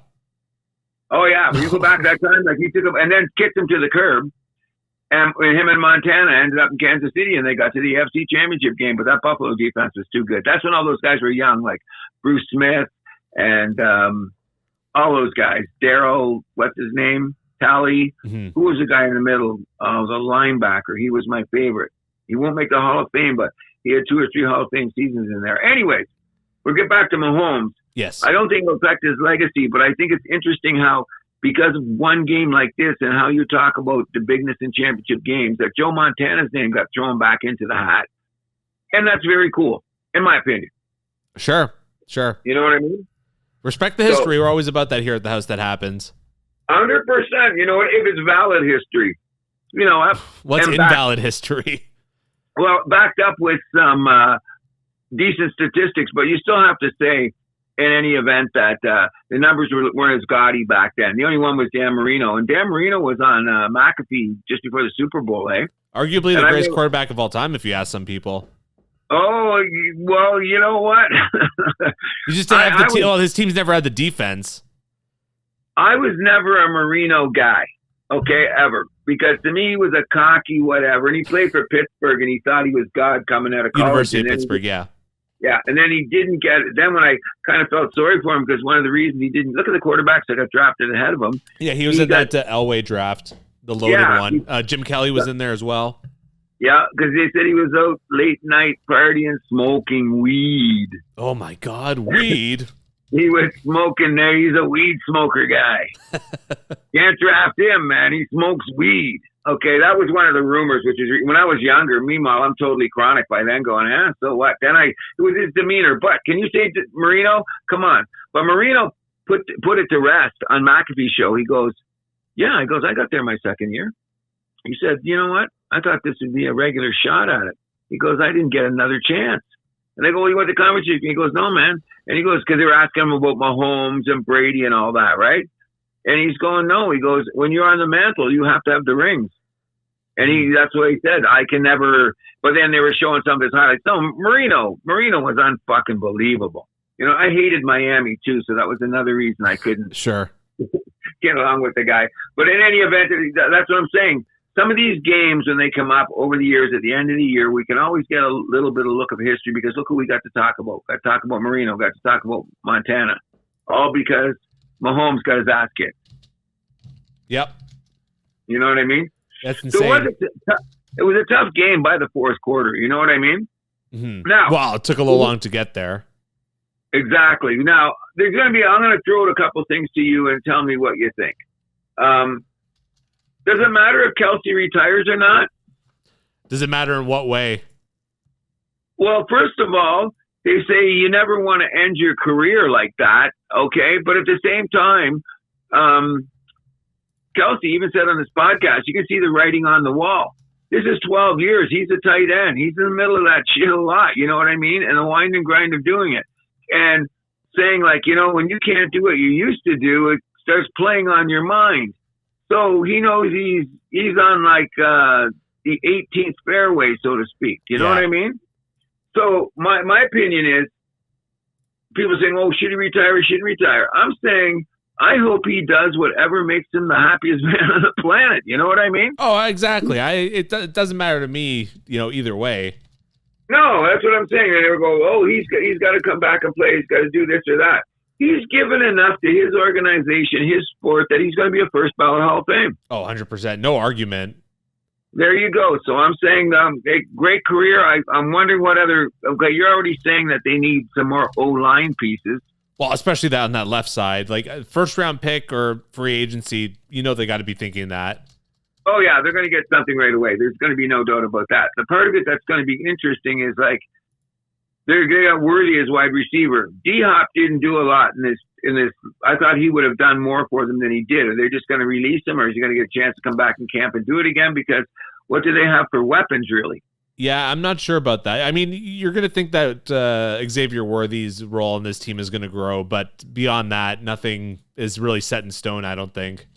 So that's what I'm saying. The adjustments that are going to have to be made, which they were saying about Buffalo last year as they were going in the offseason, is they got to plug holes in the O-line, and they definitely are going to have to either the weapons they have get better, like maybe D-Hop will look good in training camp. Even if they bring him back, who knows how that's going to go.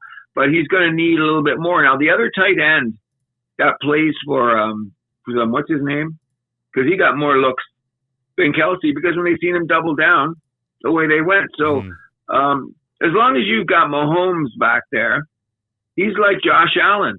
They make weapons. Sure. You know what I mean? Now, the next thing I want to ask you, do you think Philadelphia can repeat?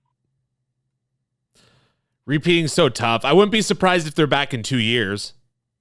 No. I'm going to say they're going to be back here now because they're extra hungry because they got pissed off that they lost 2 years. Like, you look at this core now. Okay, and they always say it's a 5 or 6 year ban for real core. I think they're going back to Super Bowl next year. The only team that might beat them is my beloved Detroit Lions, and I hope that they do. Well, that's what I'm thinking. I'm thinking it's. I mean, you could say I'm like, breathing in that hopium, but Buffalo, Detroit, definitely in the cards. Oh yeah, that would be great, and Buffalo will have just as much of a chance as anybody because if they keep what they've going. But the reason I'm saying Philadelphia is going to return is, every guy that you thought of that had any impact on that game whatsoever is signed for at least 2 more years. Like, look at that. Jalen Carter, rookie contract. Quentin Mitchell, rookie contract. Nolan Smith, rookie contract. The kid that made the wide receiver, the pick 6 guy, rookie contract. AJ's already signed. Devontae's already signed. Jalen's already signed. 2 of the linemen on the O-line are already signed, or 3 of them. This is the formula for going back to back.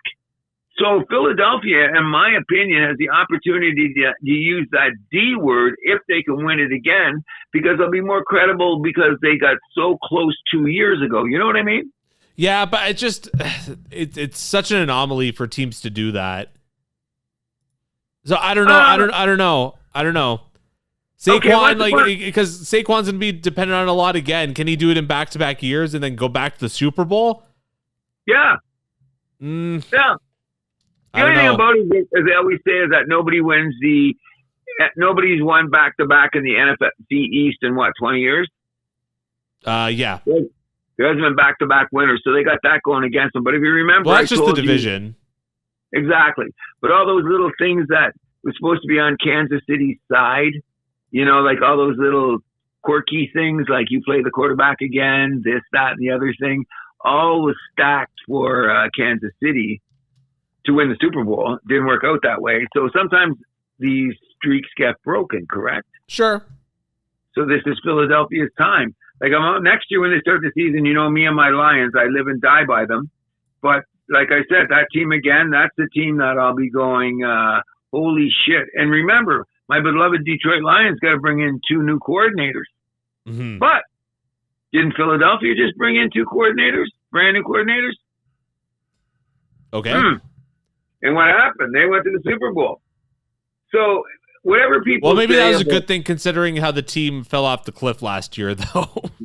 There you go. So something had to be done, and it got tightened up in a way. Because that'll be an anomaly to come right back this season, like almost win a Super Bowl, be 12-1, and just freaking shit the bed, and then come back and win the Super Bowl.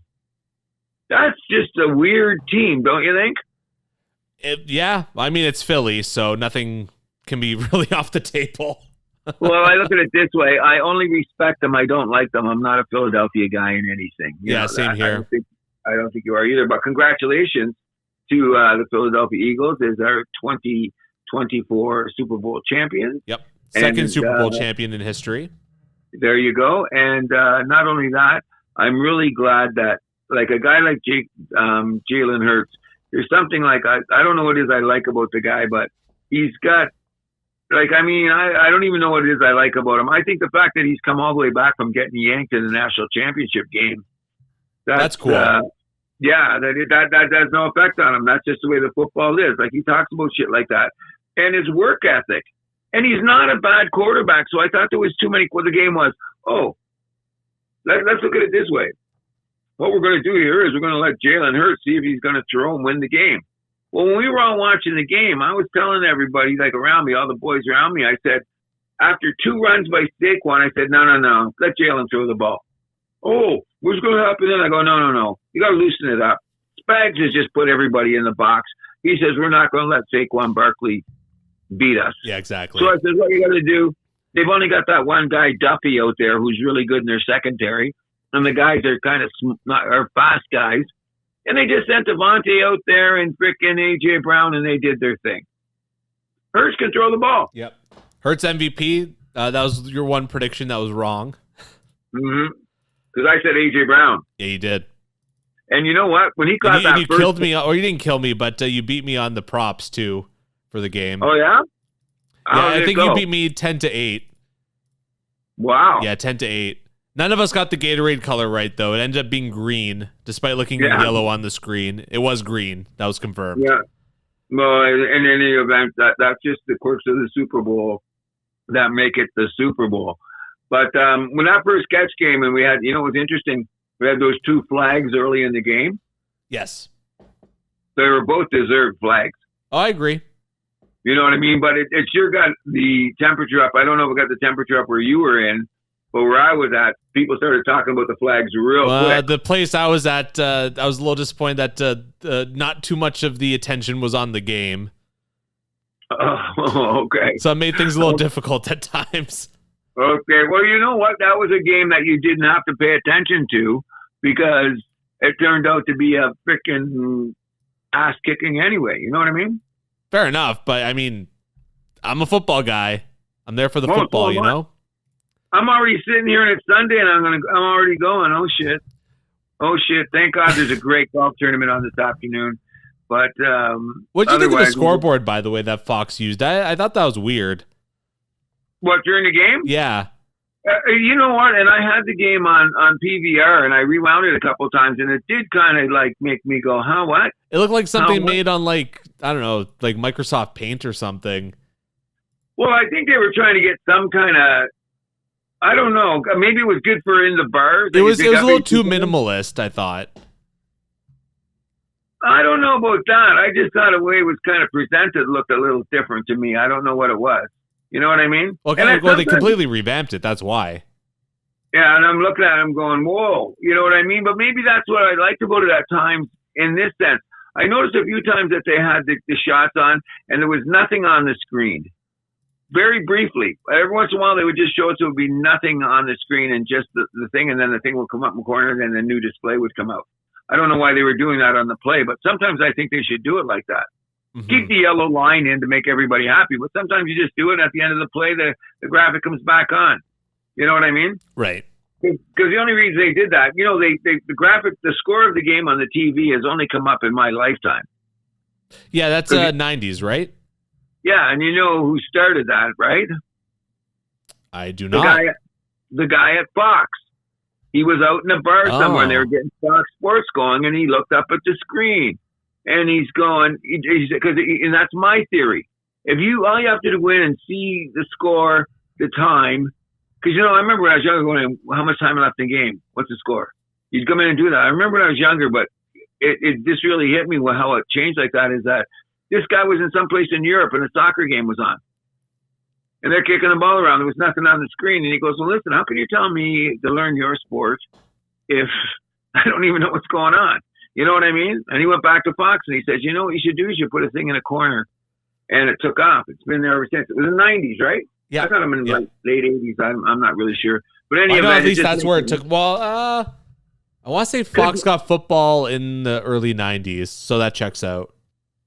Yeah, something like that. Because the Fox started in the late 80s.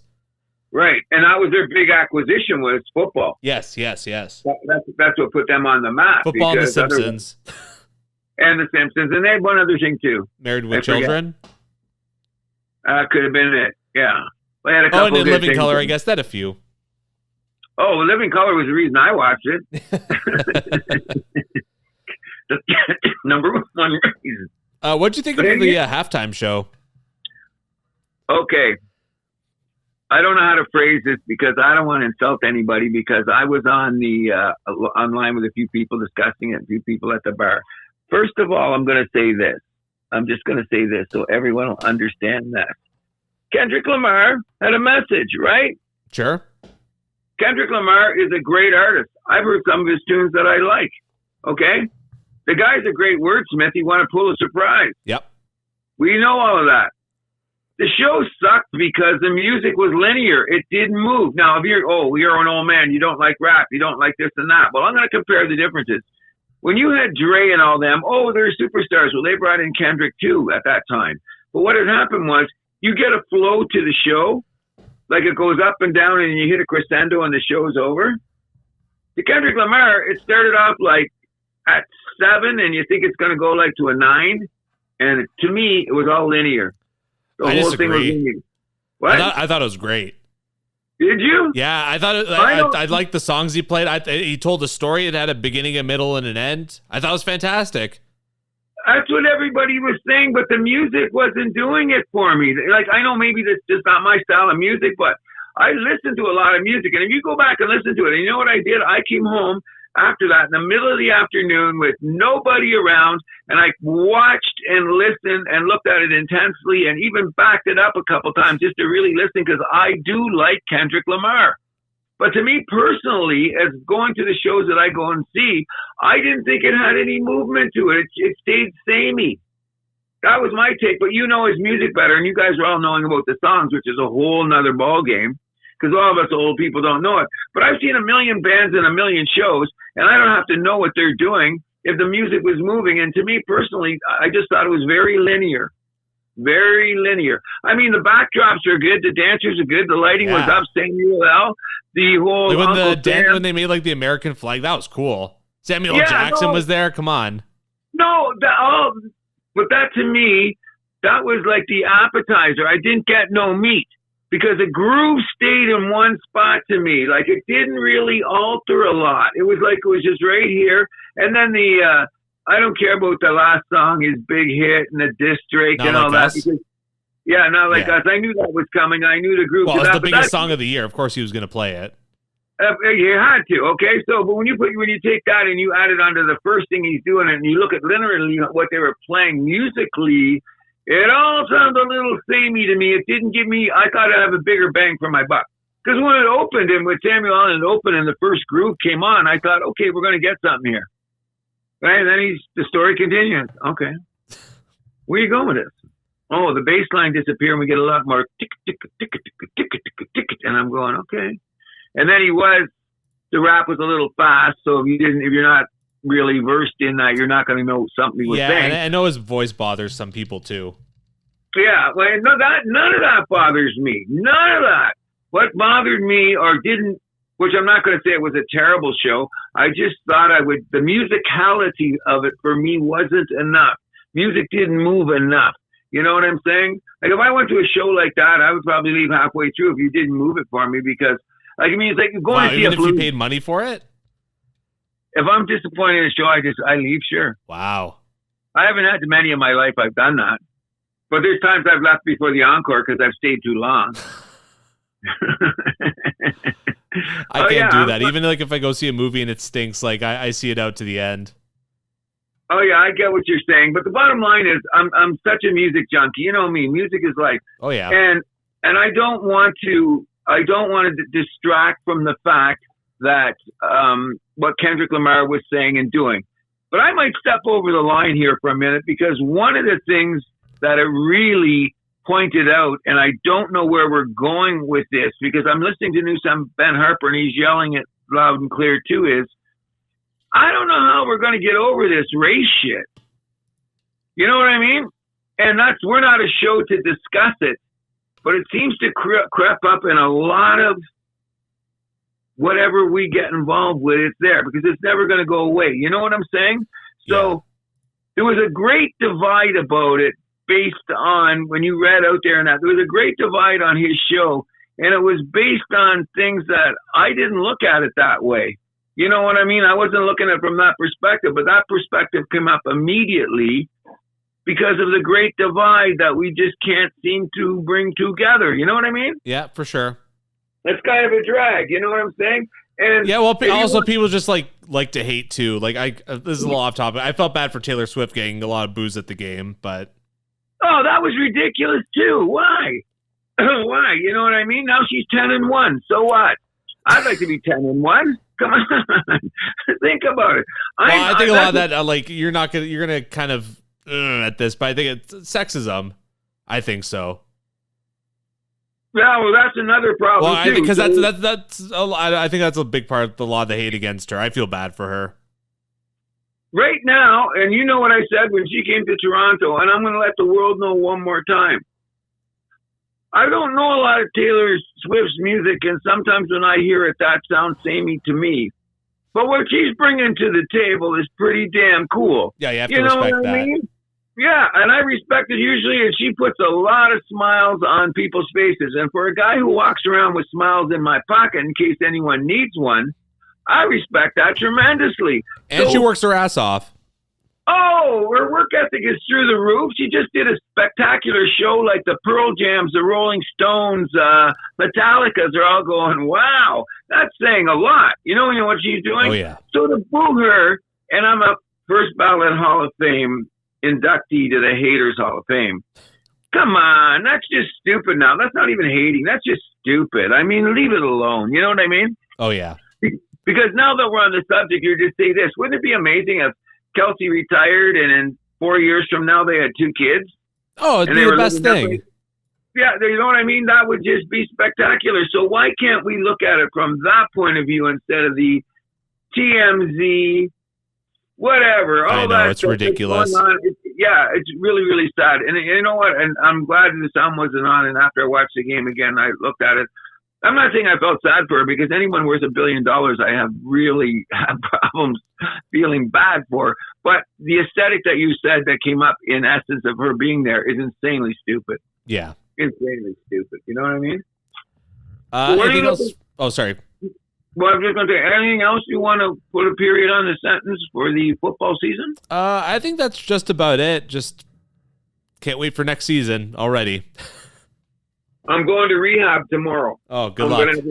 I'm going to have issues with this. No football.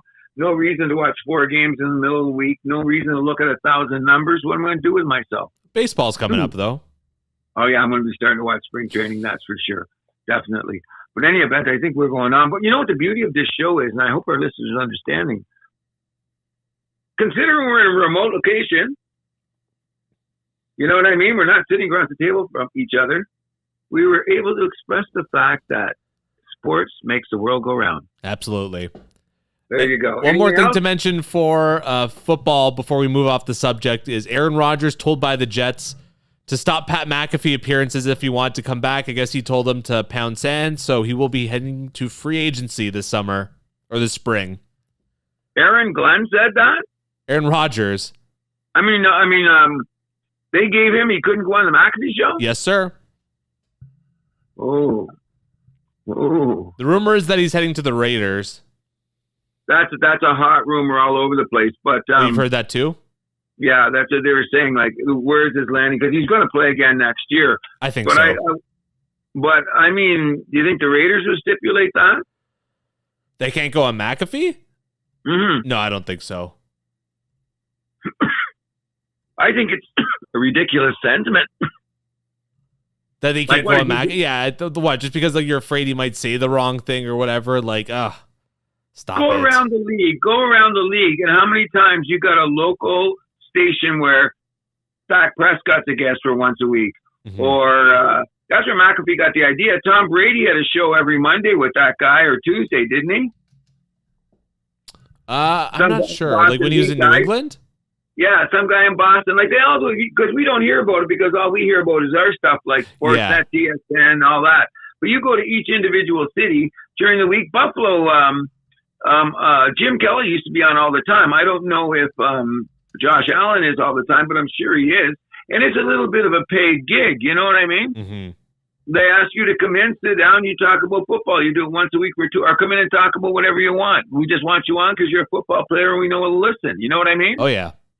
So I don't understand why a team would do that, except for the fact that all the things that came about during the time that Rodgers and McAfee all came on a rise were the weird circumstances of time, including going through COVID. Yes, I was going to say the extra surrounding circumstances. Okay, and then as the years were going on, say pre-COVID to now, Aaron Rodgers and McAfee were simultaneously still rising. Well, no, Rodgers was an entity. He helped to raise McAfee, but what McAfee worked hard enough. Now look where his star is. You know what I mean? Oh yeah. So like 5 years ago, if you were saying you're going every week on the McAfee show, what would football teams say? Probably nothing. Yeah, of course. That's how it's going to work. So I think that's now because it's on ESPN, it's international. All that. Yeah, exactly. So is that going to affect the reason that guy can go on TV? I don't know. It just seems weird. You know, it's called the free enterprise country, isn't it? Is capitalism at its best? Oh, it is weird. Yeah, so I don't know. I really thought the Jets should have brought him back. I don't know if it's going to make a difference, but no. But then at least make a step forward as they get the next quarterback, because they're not that far away. And if you look at Rodgers' number, especially they aren't because they're organizationally they're a mess. Exactly, that's what it is. You know what I mean? They have the problems, but on the field, you look at the last 8 or 9 games that Rodgers played. His numbers aren't that bad. Sure, I agree with that. But yeah, that should be the period. Look at it. Aaron Rodgers wins again. We're talking about him. I don't have any beef with him. No, neither do I. Like I said, he played in Green Bay all those years. He's an arch enemy, but I just respected who he was. I wasn't going to hate on the guy. Just hope he didn't beat us, which he did on 10 times in a row or something. I don't know. We weren't as bad as the Bears, put it that way. Yeah, exactly. Anything else for football?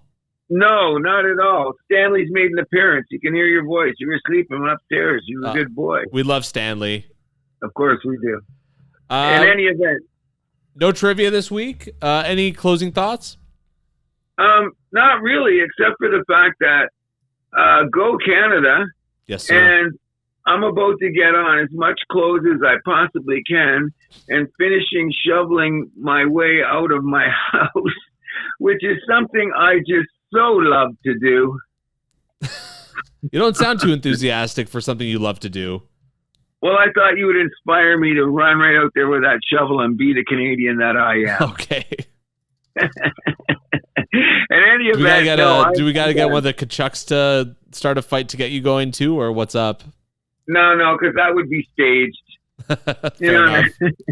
It wouldn't be my thing. But any event, yeah, I'm good and done. I'm glad we got this over the remote producer. You did a good job. Oh, me too. Oh, thank you so much. You did a great job today too, Cruz. Alrighty. So as usual, anybody out there that's listening, that's been talking to me, including my neighbor who has a dog named Cody, give us a like. Give us a like. Give us a shout out. You hear it all at the end. Cruz, what game are you looking forward to most this week? Real Madrid and Manchester City. More than Canada, USA. No, I'm joking. You know that's the game of the week. Of course it is. That's what I'm saying we're going to get there and we're going to win. I really can't wait for it, considering where I was a week ago in this whole shenanigans. But of course, that's the only game we should be thinking about. We're Canadians. We own this shit. Absolutely. We better win. There you go. You're damn right. In any event, as I was saying, I'll get my dog out. Anything that you've got interesting going on this week? Not really. Just excited for the sports. I think I'm seeing Radica tomorrow night for Valentine's Day. Very much looking forward to that. Well, you haven't seen Becoming Led Zeppelin yet. No, I haven't. I want to go with one of my buddies who's a big Zeppelin guy, but he had to plow the snow. We were going. Well, that's interesting too, because I told Gail would go tonight because it's the first Sunday after football and she hasn't seen it. But I think I might get to the end of my driveway and that'll be about it. I don't blame you. There's beer in the fridge. I'm good. In any event, I think that's going to do it for us here today. Thank you again for listening. Thank you so much. We love you so much for tuning in for us each and every week. We've been getting a lot more listens, and just want to let you know that we very much appreciate it. 100%. And my name is Cruz. And I'm Andrew Milani. And what do? We keep the vibe alive. 4 nations facing off. You can find The House That Happens on Podbean, Spotify, Amazon Music, iHeart Radio, Player FM, Samsung, Podchaser, Boomplay, YouTube, and SoundCloud. You can also follow us on Facebook, Instagram, and TikTok at The House That Happens, and follow us on Twitter at House Happens. You can also shoot us an email at thehousethathappens@gmail.com.